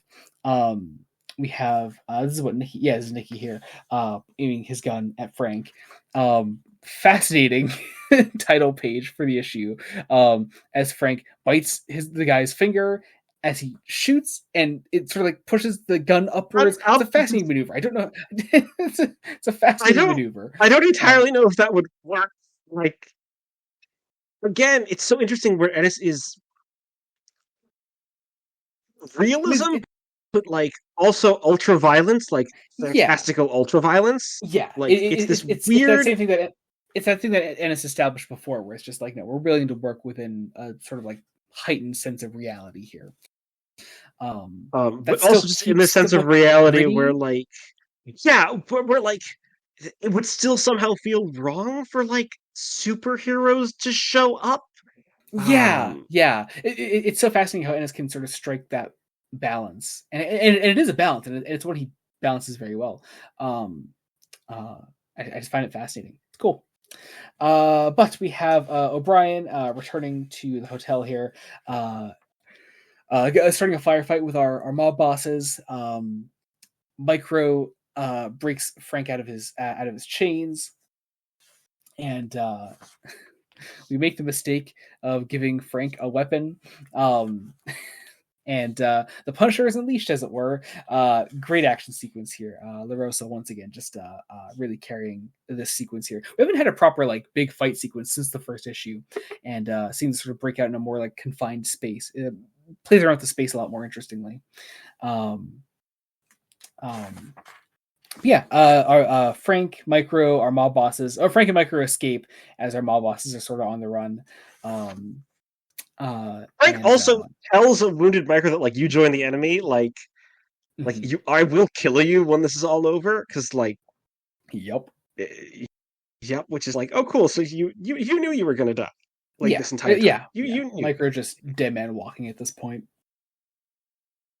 Fascinating.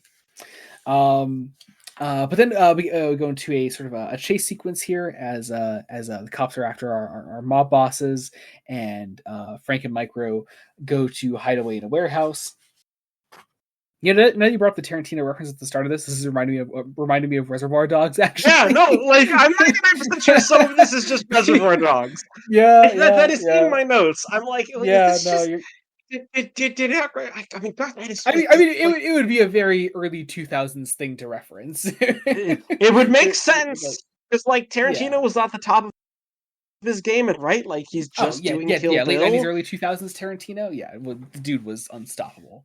So Frank and Micro hide out in this warehouse. We take O'Brien to the hospital. We sort of like take them to sort of like breathe with a lot of our characters here, as Frank and Micro begin to prepare for their sort of like final attack here. Let's see. Oh, you already talked about the you joined the enemy moment here. Yeah. So we just run the issue with gearing up Frank for this final confrontation, and that brings us into Punisher number Punisher number 6, six. the end of So In this the idea that Beginning. Frank Castle's going to go to war with the CIA, which I'm like, you know what? Yeah, no, do it. Do Fuck it. yeah, They let's deserve it. do it. They deserve it. They deserve it. Also, we have not called out the covers this whole time by Tim Bradstreet, who does the covers for I think pretty much the entire run. There are these They have fascinating. Go ahead. fantastic style. I was going to just gonna say Yeah, fantastic style. Uh, really, they're somewhat in realistic, terms aren't of like they? yes and no. Like Yeah, yeah. It's interesting. There's this sort of like stylized realism to it. Does that even make sense? Does that make sense to say? yeah, it's But like it's like no, like it doesn't.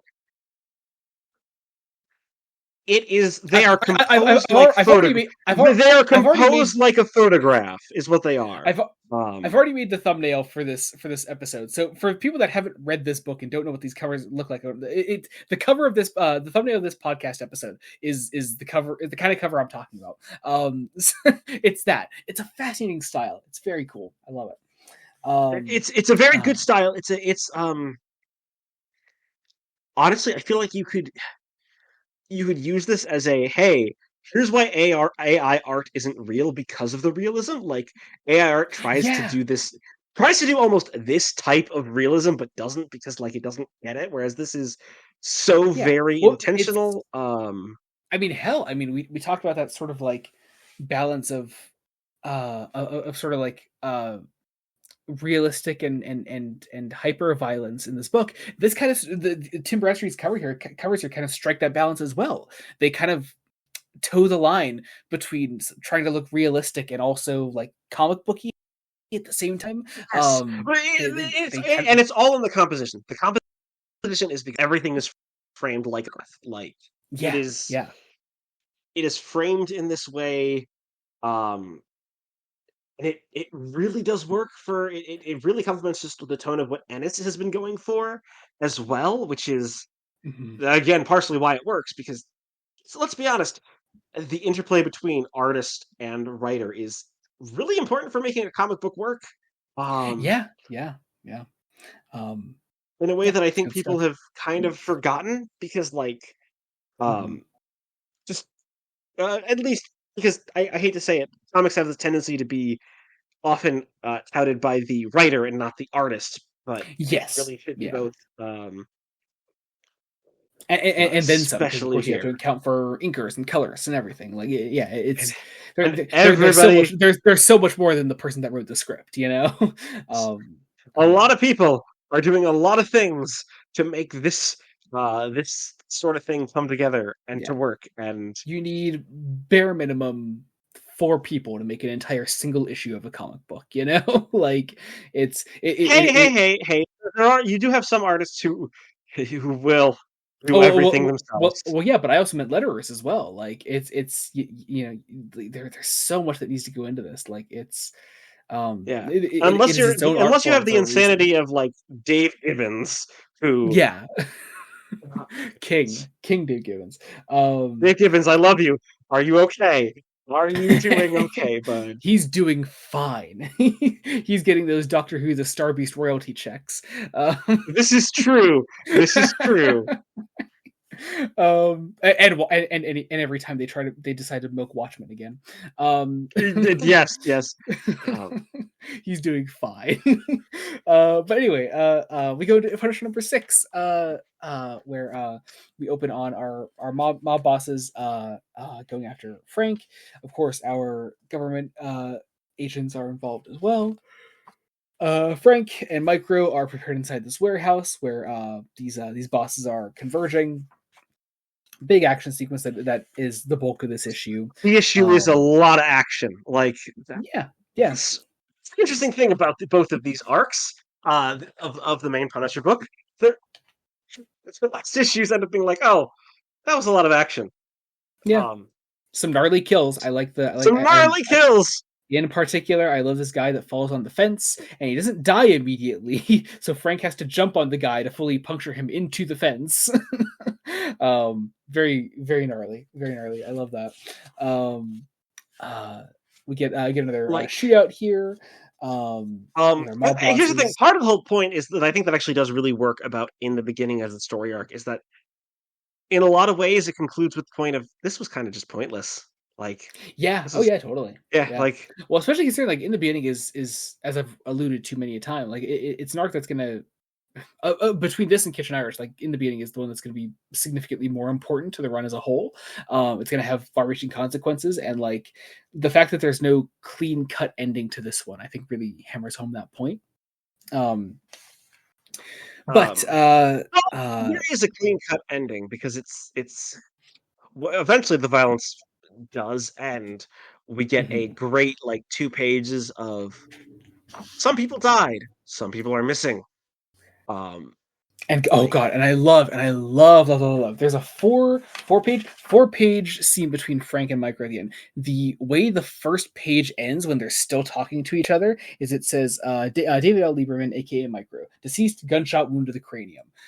There are still 3 pages left in the conversation at that point. Like, oh god, it's I just there's so very much. hesitant of when's it gonna happen? When's it gonna Oh, it's happen? so good. It's so good. Micro knows he's already dead.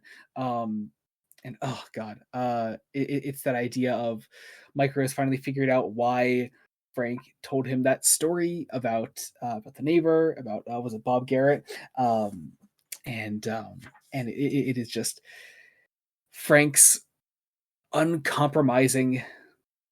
Again, I struggle to say it every time I say it, but uncompromising like moral compass in him that like Frank can't let that kind of thing go unpunished. Like it is it's that need for violence in Frank that he cannot let go. Um, He and of really course, probably should. He really yeah, should. yeah. I mean, yeah, Eh, Frank Castle is unfixable. He is an unfixable character. this is literally uh, men will go on a murder crime spree instead of going before to going to therapy therapy. when I do they like desperate uh, when they and desperately need therapy. I do love the final couple panels of this. Of Frank saying, "You're really going to beg," and then there's that single panel of Michael just looking down, just knowing it's over, and we get the last sort of like uh log here saying like Frank Castle, aka the Punisher, whereabouts unknown, as we blow off Micro's head and end the arc there, going into Punisher number 7, Kitchen Irish Part 1. So, Kitchen So Irish.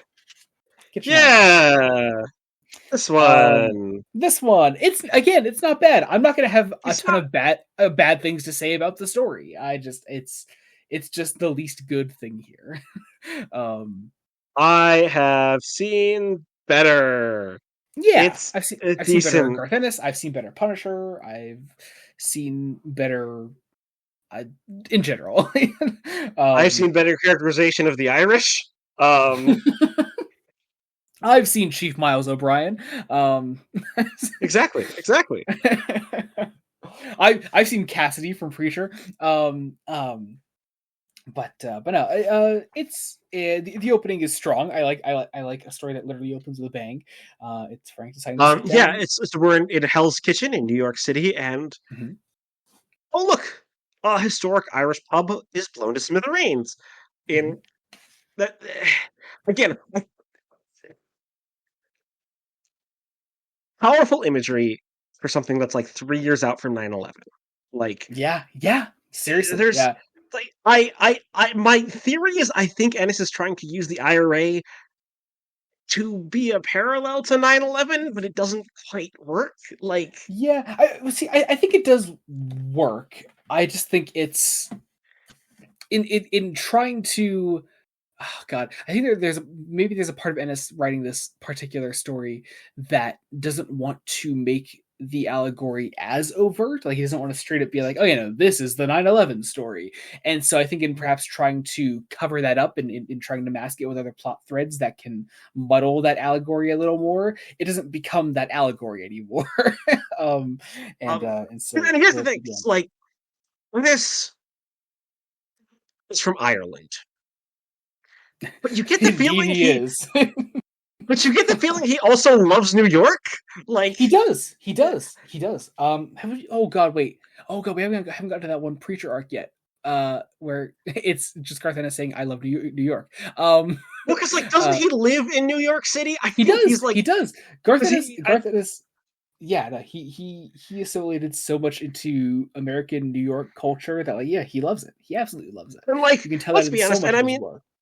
and like, let's be honest, 9/11 kind of fucked up the New York identity.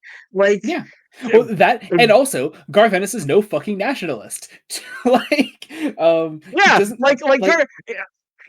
let's to track the reactions to 9/11 between two very famous comic writers who are known for their edgier Or, works are Garth Ennis and Frank Miller. Like, yeah, yeah, yeah. this is God, like, we need to stop idolizing Frank Miller. We need to. We really need to. I keep seeing these fucking ads for the 40th anniversary of Dark Knight Returns, oh and I my just want god, to yes, shoot because they're myself. I doing want to shoot myself every fucking time I see it. Frank Miller hasn't written a good story since like uh, oh God, the whenever. 90s? Question mark? Yeah, I think that's when Man Without Fear came out. That's probably the last one. Uh, Probably. Is that it? That might be it. Might be Uh, it. That might be it. yeah. I think, yeah, that's the last one I could think of. Because Sin City is fine. Um, I mean, I know people say he wrote Sin City and never stopped writing Sin City. Like, yeah. That's the thing, is like Sin City like is good for Sin City, and then I but you have can't also had apply. people try But to tell me that I need to watch the Sin City movie, and well, no, I'm you like, should read. I mean, the movies. I've seen the movie. It's fine. But you yeah, should read the comic. co-directed by Frank Miller, co-directed co-directed by Frank Miller. Yeah, It's you the should type of thing of you having should you should coworkers read who the are like, you comic. should You should watch read the it. comic first. You should read the comic first. But also, I wouldn't highly recommend Sin City in general. Like, it's Well, just a enough thing. Like, well, it's the terrible thing of having coworkers who are like, you should watch it, and I'm like, I cannot get into my. It's a Frank Miller thing, and I have a. I will. I don't like Frank Miller. Like, yeah. Well, here's the thing. There is Frank Miller to like, and the fact that there there's is Frank Miller good. stuff that I do love. That I do love. Yeah, I there's do love. genuinely amazing Frank Miller. You haven't even read Daredevil Born Again, and you love Frank Miller stuff. Like, God, it's. I don't know. We shouldn't be having It's this just conversation kind right of. now. But yeah. So my point with this was, two men had very different reactions to 9/11. I'm Indeed. kind of glad Garth Ennis had the reaction that he did because one, it wasn't to become a massive fucking racist. Yeah. Um, Oh like, man. oh But no, gosh. yeah, we blow up this diner. Everyone in the diner dies except for one person. And Frank goes to save person. Once again, just tiny acts of heroism. This idea of never punching down at somebody who doesn't deserve it. Uh, Um, Also uh, because Frank Castle loves New York. He's a New Yorker. That's going to make the 2004 film so fucking wild when he is not a New not, Yorker. not in New York. Yes. Yeah, that'll do it. But no, Frank saves this one guy, takes him to a paramedic. Um, Frankie lets this paramedic like stitch him up, and he goes on his way. Um, and then we start introducing, good God, our ridiculously large cast of supporting characters. Um, this is my one negative mark against this story, which is just like there's I don't so care much about any going. of this supporting cast. Like, Yeah, aside from the ones that like have like a it's gonna sound really stupid to say, but it is true that like they have a crazy like distinctive feature. Like Finley here. I like the guy that got his face blown off because I know who he is every time I see him. I like McGinty because I know who McGinty is every time I see him. when everyone else kind of looks like generic white people often. Or Exactly, yeah. Um, so, so like so and I there's like there's Napper is interesting because it's an interesting parallel in a couple of ways to Frank that yeah. I don't think it's played to the fullest, but it's kind of there. Um, Also say, you know what? I'm proud of myself remembering so much of the story because I did read this nearly 2 weeks ago. Because Yeah, yeah, yeah. That's fair. That is fair. Um, because yeah, you had a whole vacation in between, and if you want to hear more about Yes, that, go to our Fresh Face Extra segment on patreon.com/BloodNut Studios. we had so But much fun talking about my so much vacation fun. So misadventures. we talked about your vacation. We talked about D&D things. We talked about a lot of Doctor Who stuff. A And lot of Doctor Who stuff. I know a lot of Doctor Like, Who people listen to our stuff. So patreon.com/BloodNut Studios at the commander tier. Anyway, but unless your name is Josh Duffy, because you won't like my Doctor Who take there, Josh. Josh Duffy, I think, should give us money to disagree with our opinions. Uh, Yes. uh, but no, we introduce our sort of detective characters here. We introduce our Irish mob, namely Finley, who is our sort of our big bad guy of the story. Once again, just as a distinctive feature, he has his face blown off, and it's a cool look. And he looks like the Phantom of the Opera a little bit. Little bit. Except instead of an extra layer on the top half of his face, he has one less layer on the top half of his face. Well, I also think his name might be a reference to the guy that played the Phantom of the Opera in Phantom of the Paradise. Oh, Like, really?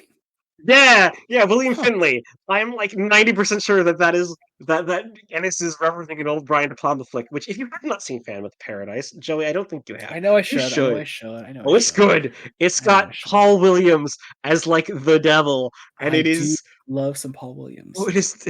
They also make him like a sex god, and it is. I'm like, That's yes, no, I mean, it works. Paul Williams is a sex god, whether he's playing that role or not. But but no, that sounds great. But It is. I didn't know that was a reference. Hmm. I think it's a reference. I could be wrong. It probably is. It probably is. Um, but Yes. I we love these have things. Frank looking into trying to find out who planted this bomb. And we just sort of like get him like observing this scene as as we cut then over to later in the day, a park bench in New York, with Napper here. We meet a character named Napper here who used to importantly, Torture. yeah, used to do some torture. He meets our next sort of Irish gangster here named McGinty, who just, once again, just cool distinctive design. It's a great character design. Also has some great art associated with him. I love in particular the cover of the next issue with McGinty's face, gorgeous stuff. But yeah, McGinty forces Napper into working for him, and that is where the issue ends. Bringing us into Punisher number 8, Kitchen Irish Part 2. As we open the issue with Frank going to talk to our detective characters. This one of them is a British detective. The other is, I think, American. Correct? Am I wrong? Yes. No. I Yeah, I think so. I'm pretty sure. think so. I, again, I started to lose track of like so many of these characters just because. Oh no! They are both British. There's the whole bit here about the other name for a cigarette. Oh Right. yeah, yeah. Because Yep. Yeah. But yeah, Frank goes to meet with these two detective characters that are here to investigate the IRA's presence in New York. Meanwhile, it's also Detective. commented on how weird it is just entirely for this to be the IRA. Like the Mhm, irony is not lost that it's weird that the IRA is active. mhm. Because this is the early 2000s and the Falklands War is over. Um, though the IRA is still has a presence. It's a whole thing. But can we talk about like Napper having his grandson like basically as the collateral? Um, Yeah. Yeah. McGinty is threatening Napper's grandkid and not with like his to work for life, him. but like with just emotionally scarring his grandson. Yeah, yeah. Like to Something in find out the kind of man that his grandfather is. Yeah, Um, yeah. Actually, yeah. There was a great point you made there about Napper being this sort of parallel to Frank, and this idea of like, oh, what would Frank's kids think of him if they knew what he actually was. N- Cool idea. Good. Yeah, Nothing good. nothing Um, good. But yeah, no. So McGinty gives Napper his first guy to torture. yeah, the torture is basically slowly Like removing body parts while body they're still parts to alive. Like, send in the mail. Like it's yeah, it's gross. It gross. it's very gross. Yeah. uh, um, we then catch up with And some Beth more. really likes to emasculate people. Like we start with the cock again because like Mhm. this is like just a thing. Um, Yeah, yeah. It's yeah. I suppose I always sort of read it as and it's sort of like commenting on masculinity and like the way that well, like yeah, no, it's part of the thing about like the Punisher's like masculinity as it relates to the Punisher and the Punisher's place in the patriarchal concept of masculinity. If this makes yeah, any sense, because like the fascists that co-opt the Punisher's imagery really wants to think of themselves as this sexy badass, and like yeah. and I think it's trying to say about the emasculation there. Yeah, I mean, hell, for Um, all we know, maybe Ennis is just trying to make those the kind of people that would get the wrong message from this comic. Maybe he's just trying to make them squirm with scenes like that. Like, he makes I me squirm. He makes me squirm. I don't know. I can see it just be Ennis being like, yeah, no, maybe just in case these people are still on board with this comic, maybe they could just really try to scare them off. Um, but who knows? Um, but then we catch up with some other IRA members as they take over this boat. Fucking boat Uh, plot. Oh my god. the boat plot. This, Yeah, no, there's not much going on there. Uh, there are like, um, mind you, that's one of all it these is. is They, like they they Finley's. hijack a boat. One of these people's is Finley's son. There, you almost need like a map to map out the character relationships in this story You because do. And I'm it sure just, Garth it, Ennis had one. I'm sure this all made so much sense to him because he lived with it for 6 months straight. Um, aren't you I just sure about that? Because like, no, I think it I'm is. not. I think it makes complete sense to Garth Ennis. I just don't think an outsider looking in would be able to follow every single plot thread and every single personal connection that everybody has in this book, uh, compared to Ennis. And oh, we didn't call it the artist in this one. It is Uh, one Leandro Fernandez. yes. Oh, I will also say I do like that the art in this one is probably the most comic booky that we've had. Yes, very much Um, so. Yeah, yeah. I like a particularly blocky Frank Castle. um, but it also fits within just that this one is the weird book, the weird story arc where everything is just yeah, balls to the wall. Like yeah. I mean, Finley is the closest we get to like a supervillain in this whole first volume. Um, this is true, but he's very much like a supervillain in the like film adaptation of Batman sense of the word, where a lot of Batman supervillains on screen are usually portrayed as like just normal people but slightly disfigured. Like yeah, yeah. They're all just Bond villains.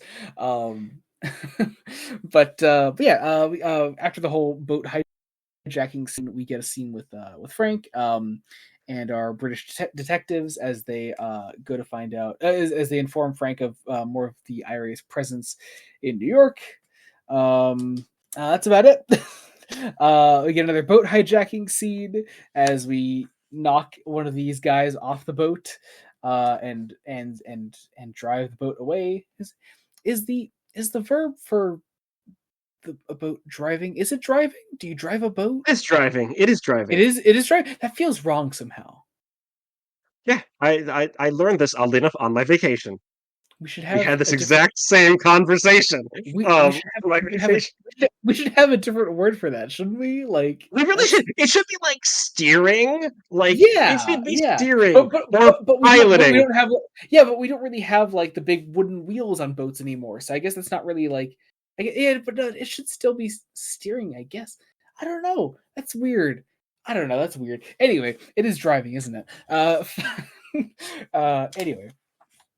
But once again, Frank talking to the detective. Much more going on there. We get another McGinty scene as he talks A to lot of some this of is his trying to lay out who everyone is, where everybody is, yeah. But once how again, it's just so much information. Like it is so much. And even you who does take notes on these things, like just like I'm sure I it's lost difficult for you. track at this point. Like, Yeah, I'm sure. Like, yeah, this is the point. This is the moment. When everything when it just becomes a bit too much. Um, um, but we get another scene with Finley and his guys. Um, oh no, his name is just Finn. Wait, what? no, but his Oh, full and name is Finn. I his full name is Finn. Finn Cooley is the name. That's right. um Anyway, but yeah, with Finn here, then him and his guys are their dinner is interrupted by Frank, who shows up with a shotgun in hand. And then we go into Punisher #9, which is a good cover, and it is interesting that that's the cover of the Complete Collection Volume 1. I'm not quite sure. I'd probably choose #1 personally, but whatever. I was gonna say the Um, #1. I think is the collection cover of the Omni. yeah, Uh, that's the cover I'm using for the thumbnail of this episode. But for uh, obvious reasons, it's the it's a best good of the cover. cover. Like, It's a great cover. But anyway, going into #9 here, we open on a nice big action sequence, big shootout with Frank and our Irish mobsters. We have who's this girl again? I forget her name. The blonde girl, Polly. That's right. Um, uh, she is I forget she's related to Finn somehow. Is she like his ex girlfriend or something or something like that? I truly can't remember. I There's think so she's his much. ex-wife, maybe. Ex-wife, is that it? He's Yeah. Well, here's the thing: there are so many factions, It's so so much. many It's so people. much. It's so much.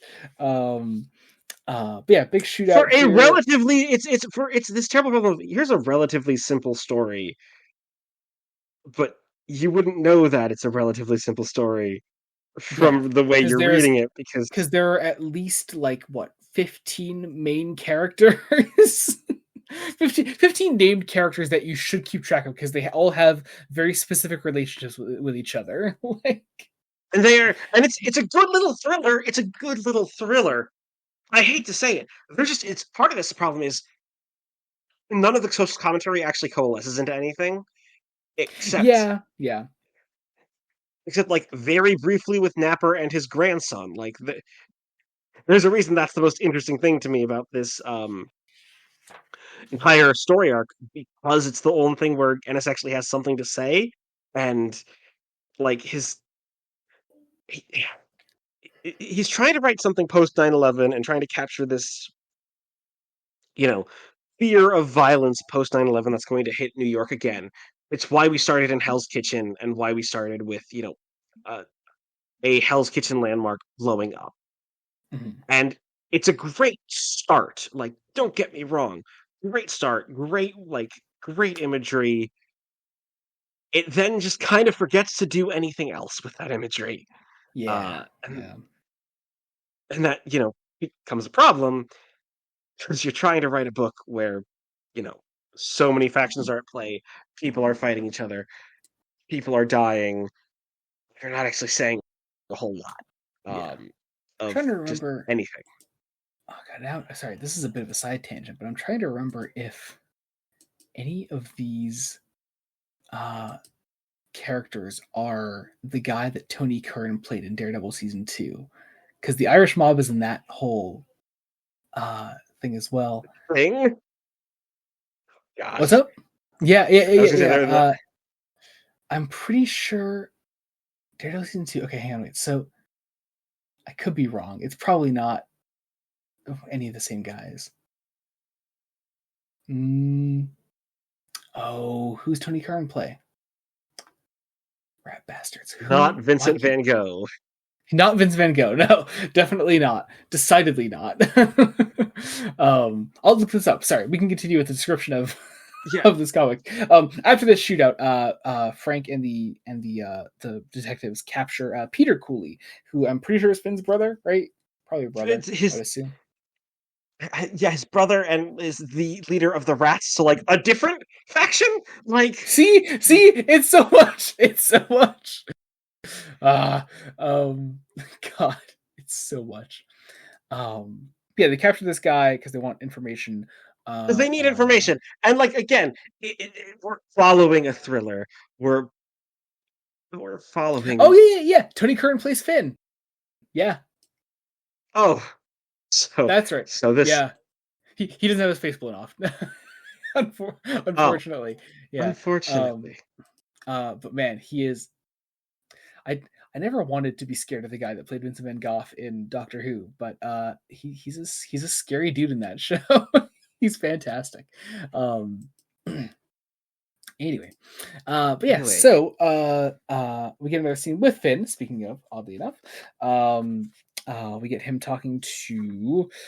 Oh man, another one, someone else, another Irish guy in New York that shouldn't be here. Oh god, so much. Um, then Finn is surrounded by McGinty's guys because McGinty's after him as well. Um, and then sorry, that's a flashback, isn't it? That is yeah, a flashback. Sorry, yes, that's a whole flashback sequence. God, yes, sorry. So that's Peter telling Frank about how he about what he talked to Finn about, and then McGinty's guys finding Finn. Sorry, got confused there. But after this whole interrogation scene, we catch up with our boat hijacker IRA guys as we introduce yet another character into this, a woman named Brenda. That I know. Oh God, she's somehow related to Finn again. I think I could be wrong. Did you make the flow chart I by didn't any make the chance? flow chart. I did not Oh make the flow no! chart. I got Oh dear! lost. Okay, like Oh God! We get another scene with Napper as the guy as she's he torturing is has. slowly out of blood, and just all of the packages like There's something kind of aren't. funny. There's something kind of funny about the FedEx stand-in being PEDF. I don't know. I just find that funny. Yeah, Um, that is that, that is oddly darkly comedic. yeah, yeah. Yeah. Napper checks on his grandkid. He's doing fine. Sorry, McGinty checks on the grandkid who is sleeping, handcuffed to a radiator. Then we begin to close the issue with Frank going to get more information out of Peter. And that brings us into Punisher number 10. Once again, I'm really taken in by this sort of like almost realism used here. Just really, really interesting stuff, but still stylized, still super cool in that cover. Well, Anyway, because here's the thing. This is where the story then turns out. It's like actually, we're not actually doing a mob boss story. We're doing a story that's a hunt for buried fucking treasure. Like, yes. can we? You can see why this story just kind of confused me a little bit because I'm like, what the? Yeah, it's a confusing story. No, you're absolutely I right. thought I'm you were. not. I I thought you were doing some 9/11 commentary, Garth, and He you're kind of, apparently not. dude. I swear, it's that thing I meant. I said at the start where it's just like it definitely started as that, but I think maybe Ennis didn't want to be like as overt, and he just buried it beneath a million other plot threads. And decides, you know what? Fucking treasure hunt, baby. We're doing a treasure hunt now. There's a guy called Old Man Nesbitt who has a buried treasure, which is fucking wild name for a man who buries the pirate treasure. Because again, God, pirate treasure. This, this is this is where the story just goes from here. crazy, absolutely crazy. Uh, And so I everyone feel like is we sound after like this crazy treasure. people. We do.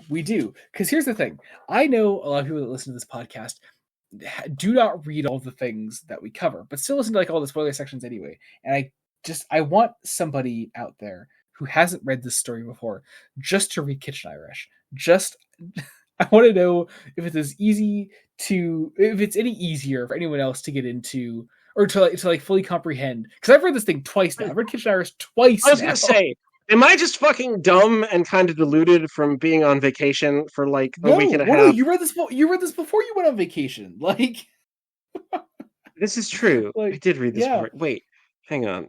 Have I read this before? I'm pretty sure you did. I I think you did. I messaged. did. Yeah, yeah, yeah. You messaged me that No, you no, were no. I finishing the definitely book out. did. Yeah, before you went. Yeah, yeah. You're fine. Like, This might just be fucking insane. I guess. Like, yeah, yeah. because Um. So we lore dump about this buried treasure and how everyone's after the buried treasure, and and nobody knows what the buried treasure is. Like, it is treasure because we're gonna have the ironic, sort of the ironic twist. In the end. Um, which fair play to Ennis, like Mhm. definitely down for an ironic twist Of about course. these buriedness of the trip because fucking pirate story again. This is a pirate story, people. I Yes. I feel like we started somewhere and now we're here, and I still don't know how we got here. No, yeah, no, it is yeah, it's insane. But we cut over to Brenda's sort of portion of the IRA. And her rallying her guys together to go after this buried treasure. Um we get another sequence with Finn presumably doing the same. We're just catching up with all of our various members here Putting as they pieces in place because because that's it's what we've all got to gonna do. blow up. It's all gonna blow up. Um, and After a scene with Polly, then we go over to Napper, who continuing to torture this guy on this bed, finds out that McGinty had his grandson watch Napper do this, who runs out screaming and crying, and But again, fucking most effective scene in this story because oh god, the horror. yeah, oh god, yeah, yeah, Like I love this, and I really wish it wasn't in random story that turns into story about like pirate treasure because it's what is Ennis doing here? What even is this? What madness have Gargans we can be kind of reached? silly sometimes. He can have some fun if he wants. I mean, yeah, you can. I would just like that um, fun to start out that way. Like, yeah, yeah. It does start a lot heavier than it ends up being in the end, doesn't it? Um, uh, but We have our detective characters looking out at this marine base where we have a lead on this buried treasure. As a bunch of IRA troops storm this place, and so does Frank Castle, who is in this helicopter, shooting, firing on them from above. But so it's also, kind of weird having Frank just work with the authorities. But yeah, yeah. Well, I guess they're not U.S. authorities, so it's different. question mark? I guess I don't. These I guys are also kind of working as like independent agents, I suppose. And also, there's the whole like motivating factor of the blowing up of that restaurant at the start of the story that like drives Frank to want revenge, because and to punish. because some certain Garth Ennis is a New Yorker and Frank Castle's a New Yorker, and Mhm. obviously, uh, quid pro quo. That's how that works. So that's They Frank's whole love thing. themselves Yeah. some New York. Yep. Um, But in firing on these guys from above, I do really, I love, I there's, it's literally the meme of in the church of all the people like with guns like going further and further back aiming at the next person. It's these guys on the ground, the detectives above with a gun, and Frank above them in a helicopter with a gun, and then on top of the helicopter, I shit you not, is McGinty with his gun, the knife. God, also a giant knife. Which I guess I gotta ask again. This one I was like, wait, where? What in the Naked Gun bullshit is this? Yes, Like, literally. I think is this story supposed to just be a farce? That's what I'm like. I'm thinking this might just. I don't think so. Are you sure? It might. I Who think it knows? might. It might. It might be. It might be. But here's the thing: if that is the case, there is no other story in this entire run that is as funny as Kitchen Irish. There is nothing that comes remotely close to trying to be as hilarious as Kitchen Irish. If that's the case, I don't know. I don't really peg Garth Ennis as a comedy man. Like I mean, I'm he finds great humor in a lot of the fucked up things he writes. We've certainly had a fair bit of humor in Preacher, in what you've read but so far. not that's not an overt comedy. This is like an overt fucking farce where everything's kind of insane and you're any of it works. But it kind of does. It does, yeah. It works. It's just it's once again it's a lot weaker than the rest of this volume. It probably shouldn't work. It probably shouldn't work, but it kind of does. Yeah, it's one of those things where like you in this story in particular, you get kind of wrapped up in that it is actually kind of fun to read. But like when it comes to actually like analyzing it afterwards, it can be difficult. And like I don't think that negates the enjoyable experience of reading this story. But it certainly doesn't make for great critical analysis. I'll agree to that. No. Yeah. Anyway, Punisher number 11. I do love the Finn Cooley cover feature here. It's a great image. But that brings us into Kitchen Irish number part 5. As Firefight opens the issue here. Great art here, as always. With some more gnarly deaths. These last two issues are also just a lot of action. Like a lot of action. There's a bit of a dip like towards the end of this issue, if I remember correctly. But was Garth Ennis overworked at the time? Perhaps. Maybe he was pretty popular. Like Garth Ennis's immediately post Preacher career made him pretty popular. So probably. But also, I mean, like the guy could always like keep up the energy. Like I don't think he ever did anything that he didn't want to do. You know, and so I don't know. If nothing else, like there's always a strong idea there. But giant fight scene continues until a lot of our characters either like escape, go their separate ways. I love in particular McGinty going back to his place and Napper being able to get the jump on him and knock him out and strap him to a bed. Pretty great. You'd love to see a guy like McGinty get his comeuppance. Great comeuppance. It's so weird how then this builds and builds to basically everyone trying to escape. And I don't even know where the issue builds and ends. Like it just kind of stops with the violence. Because eventually we go. Like a lot of people like escape this fight here. McGinty goes back. Napper gets the jump on him.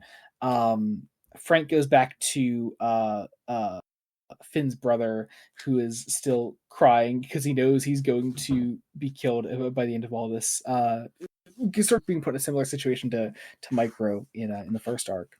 There's a scene of Finn, Brenda, and it's sort of like they're starting to work together.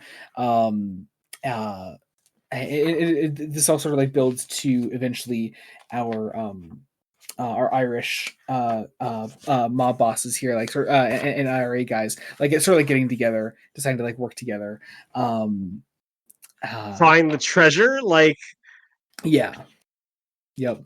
There's this there's a scene here towards the end where we talk to Finn's brother a bunch, and Which I swear, this dialogue is literally just, we need to try to make some sense of whatever the fuck this story's going. It reads yeah, like Ennis is like, yeah, I kind of let the story get away from me. mm-hmm. Because you can tell. You can tell. Yeah, Because yeah, yeah, yep. It's a, but again, it's not even a bad mess. It's just it's fun to read, and it's gonna entertain you for 6 issues. That's about it. Oh, do you see McGinty towards the end of the issue tied to the bed with Napper about to do his work on him, which again, nice to see. And so we close the issue with Frank making final preparations to bring us into Punisher number 12, our final issue of today. As we open with McGinty being tortured. Once again, just great to see, able to see it. This was cut off by one of McGinty's guys coming in and killing Napper. McGinty has had his, at this time, hand chopped off. And so he go meet with the other Irish IRA bosses, all of them working together to go find this treasure. And eventually Frank and our two detectives. What's up? I was gonna say, it builds to actually finding the treasure, where Mhm. I love just treasure isn't actually treasure. It's a bomb. It's a bomb that blows up. It's they're bombs. Um, kills all of the Finn, McGinty, Brenda, Polly, all of them. Got a little message there that just says cunts. Blows up, kills them all. Leaves Again, I'm Frank. convinced this is supposed to be like a farce, because it might it might be. It does what render else? a lot of this story pointless because Frank isn't even involved in defeating these guys in the end. It's just they just all blow up. I do like the couple notes that the story ends on though. It ends with them, finishing the job, killing Finn's brother. We have there's this idea that like it's the thing I was talking about earlier, where a lot of this book takes the perspective of everyone else and their thoughts on Frank, and never decides to get into Frank's head. And in a story like this, it's weird because Frank doesn't have too much of a personal stake in the matter, other than the restaurant blowing up at the start of the story. But like now that he's done his job, he leaves our British detectives alone, and there's conversation He's afterwards. just he's just kind of there by the end. It's like, oh, hi, yeah, hiya, Frank. yeah, and like one of the guys in the end is like, look at old Frank there. He's been doing this for 30 years. Do you think he feels any different? And like the answer is no. The answer is no. Like Frank's not going to change. Maybe it's trying to comment on cycles of violence, but yeah. But I if mean, it is, still, it's yeah. I mean, also, I guess there's that point of like, if Frank's personal stake in it was taking on the IRA after they, blew up that restaurant. And if we want to try to pull the 9/11 allegory on it, it'll be like, once you have gotten your revenge, once you've killed your enemies, will you feel any different? Will that actually make you feel any better? Maybe that could be Ennis's point. That could be something. There's it's something it's there. definitely buried. It's definitely buried in there. I mean, and as I continually say when talking about the work of Garth Ennis, it's it's in there. It's in there somewhere. It's just it could take a while to find. But that does close out the issue, and that closes out Kitchen Irish as a story, and that closes out the volume as a whole. Yeah, That is Punisher Max, the complete collection, Volume 1. Final thoughts? it really does suffer from Bourne being so damn good. Like, I see. That is interesting.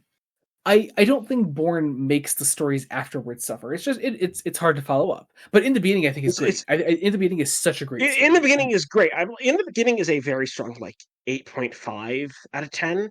Mhm. Like if we're assigning numerical scores to these stories, like it's really good. Got a couple of moments that don't quite work for me.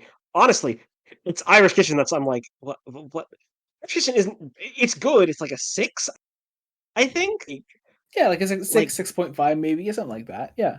what are Um, you it's just but it just makes like what are you doing, Ennis? Like I'll say I'm not in the Garth Ennis gross out kind of way, just in the what the, you were playing with something here. Can yeah. we can we can you tell us what that was? Because Yeah. Yeah, it's strange. It's like and I'm serious. Like Kitchen Iris is probably the weakest arc of the whole run, and it's run on this. Like I don't. It's always the story that I think about the least from this run because you got some absolute bangers coming up next time. I'm it excited to see your it thoughts on it some of those. it Um, feels like it's like this is going to be the thing that like the run will just not reference again ever yeah, because like yeah, you're absolutely. You know, it's a lot like oh god, what was the story from Preacher Volume One? the one that was also set in New York, like Also set in New the York. Yeah, it's the one that just like the rest of the run has nothing to do with. We'll never reference again, and it's a weird oddity in the run as a whole. I don't get it, man. um, and here's the thing: at least Kitchen Irish, isn't it doesn't have anything like actively problematic in it. it was there wasn't like just a lot of that homophobia of that one preacher run, like Yeah, the, yeah. There's just that one I mean, there are plot point in that slurs arc. and there's just some background edginess, but like Hmm. I mean, uh God, that's just Garth Ennis, though. that's that's Garth um, Ennis. Like Yeah, warts and all, warts and all. But yeah, no, it's yeah. Kitchen Irish is fine. The rest is fucking fantastic. I love in the beginning. Born is perfect. Like it is such a strong volume.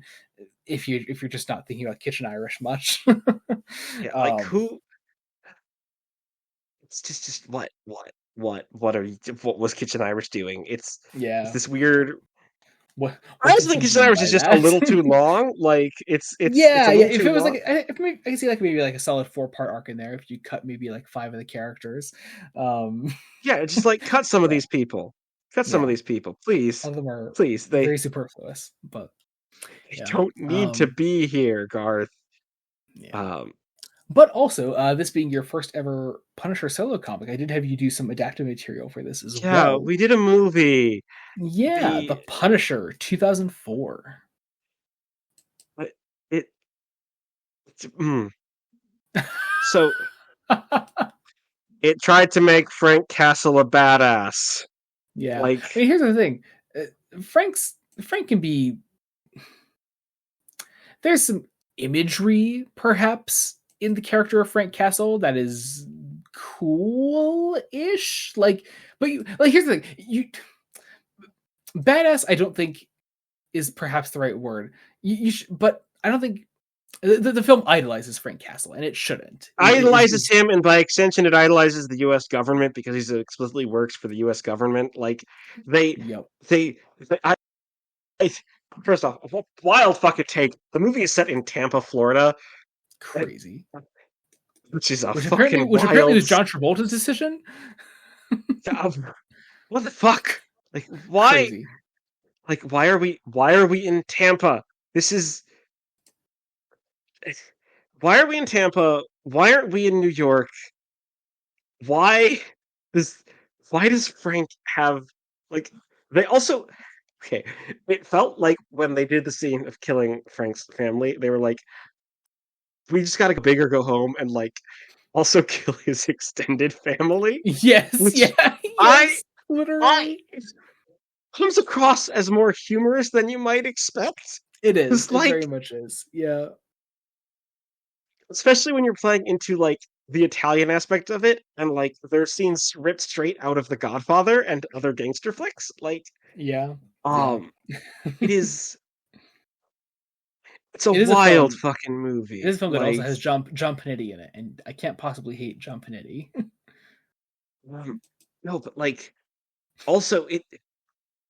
The more I think about it, the more I'm just like, there's no consistent tone. Like, it is going back and forth from like super hard gangster drama to kind comedic. of, Like, yeah, this is a kind of ironic, actually. action set pieces. Like, I mean, yeah, of course um that that with John Petty actually. um uh uh with the oh god, I can't think of the guy's name, the guy in the big the striped shirt, the fucking I can't think of the sequence is burned into my brain because I remember watching it when I was a kid. Um, but no, like there's something like genuinely funny in the movie, but like I just yeah, it totally is. It's Cutting harsh funny. Punisher action with a bunch of characters dancing to La Donna and Mobile? Like, Yeah, yeah, yeah, what? Like, yeah, what are you? There are just others like again making Frank Castle a DEA agent who yeah. Like uses what? Mission Impossible style masks. Crazy. I'm very sorry. I'm very sorry. Um, Punisher, I think at the very least needs to still be in the context of a war is hell story, not a Yeah. the US government is good actually. Like, Hmm. because mind you, the US government is good. They clearly weren't reading Garth Ennis comics. Like, it it it wants to have the humor of a Garth Ennis comic, and it doesn't. Hmm. Uh, Yeah, yeah. It's it a it's a and here's bad the thing. I movie. wouldn't even call it like an. See, I wouldn't even call it bad. It's just it's really confused. It's a really confused movie. But whatever. Yeah, that's Punisher Max. That's the Punisher. That is our first foray on the podcast into solo Punisher comics, and I'm glad you enjoyed it as much as you did. Yeah, Very excited to get into next time. As of course listeners will already know, we are covering Volume 2 next time. Is issues 13 through 30 next time on the show. Another 3 6-part story arcs. So check those hopefully out nothing next time. as weird as Um, Kitchen Irish because no, God, no, man, that God, was no. weird. Like, Certainly not. Certainly not. But yeah, I guess that does it for today. Let's get into some promotions. Jacob, what do you have going on right now? I mostly have my blog where recently I've been reviewing a bunch of Star Trek: The Next Generation. At the time of this coming out, I will have just reviewed an episode called Tin Man, which Oh uh, yes, Tim Man. I don't know. I don't know what the substance is about. Haven't watched it yet. Uh, eh, Totally fair. Yeah, um, oh, go ahead. Sorry. I was gonna say maybe it's a Wizard of Oz pastiche. Who knows? Who knows? Um, You'll see. You'll see. But yeah, I likewise am also doing Star Trek reviews with my brother. Video reviews you can find on the channel on Blood Donut Studios. We are also. Sorry, we recently put out a review on Captain's Holiday, which is so much fun. I love it. It's a great time. Check it out. Also, if you're on our Patreon, patreon.com/Blood Studios, or have early access to our next review, which indeed is Tin Man, which you can find our review for that early over there at either the Lieutenant or the Commander tier. Or no, sorry, the Ensign, Lieutenant, or Commander tier. 3 tiers now. I gotta remember. You can find that over there. There's also on our Patreon exclusive Star Trek commentaries. At the time of this coming out, we have recently put out our commentary for Tomorrow is Yesterday, and next Monday we have a commentary coming out for Court Martial. We are actually entering the final third of our TOS rewatch commentaries for season 1. So check that out. We have so many of those on there. You can get those exclusively at the Commander tier. There are also our bad movie commentaries on there that I do with Jacob here, where we, for January we put out The Room, and for February we recently put out Crash. That actually will come out yesterday at the time of this coming out. So check that out there, either at the what is it, Lieutenant or Commander tier. You can find that out. You can find those there. Otherwise, on the channel, Blooded Studios, you can also get. Oh, sorry, last Patreon ad. God damn it. It's been a while since we've recorded one of these. This is the general support tier. It's $1 a month. It's the cadet tier. You can get it'll get your name down in the description of every video we put out. People see your name down there, see you're a cool person, and they'll want to be a cool person too. They'll join the Patreon. Otherwise, the channel Blooded Studios. There's also R2BD. It's my brother and I's Star Wars show. Very soon we have an episode coming out on the video game Jedi Fallen Order, which we played for the first time recently. Had a great time doing that. Talked about that for a good long while. You can find that there. Next time we are covering all the Jedi Fallen Order tie-in stuff. So we're doing Dark Temple next, the comic, and after that we're doing an episode on the novel Battle Scars by Sam Maggs. Otherwise, there's also on the channel Fresh Face One Shots. In addition to this podcast, there's Fresh Face One Shots. We do reviews of current comics coming out. We cover Superman by Joshua Williamson, Wonder Woman by Tom King, Ben by Matt Fraction, DCKO, as well as the Uncanny X-Men by Gail Simone. All kinds of fun things going on there. You can check all that out on the channel. I think that's it. That's everything we do. Yes, that's everything we do. Awesome. Fantastic. Otherwise, our link trees are down below. Our socials are there. You can follow us wherever you want to follow us. Be sure wherever you're listening to us on, be it Spotify, Apple Podcasts, Google Podcasts, etc., that you follow us, leave a comment, subscribe, whatever you have to do on that platform. You can check us out there, and you can show any support that you can. Any support is greatly appreciated. Be sure to subscribe to the channel, Blood and Studios, on YouTube. Any support there is greatly appreciated as well. Thank you all so much for listening. Until next time, this has been Joey Morgan. Jacob Licklider. Goodbye.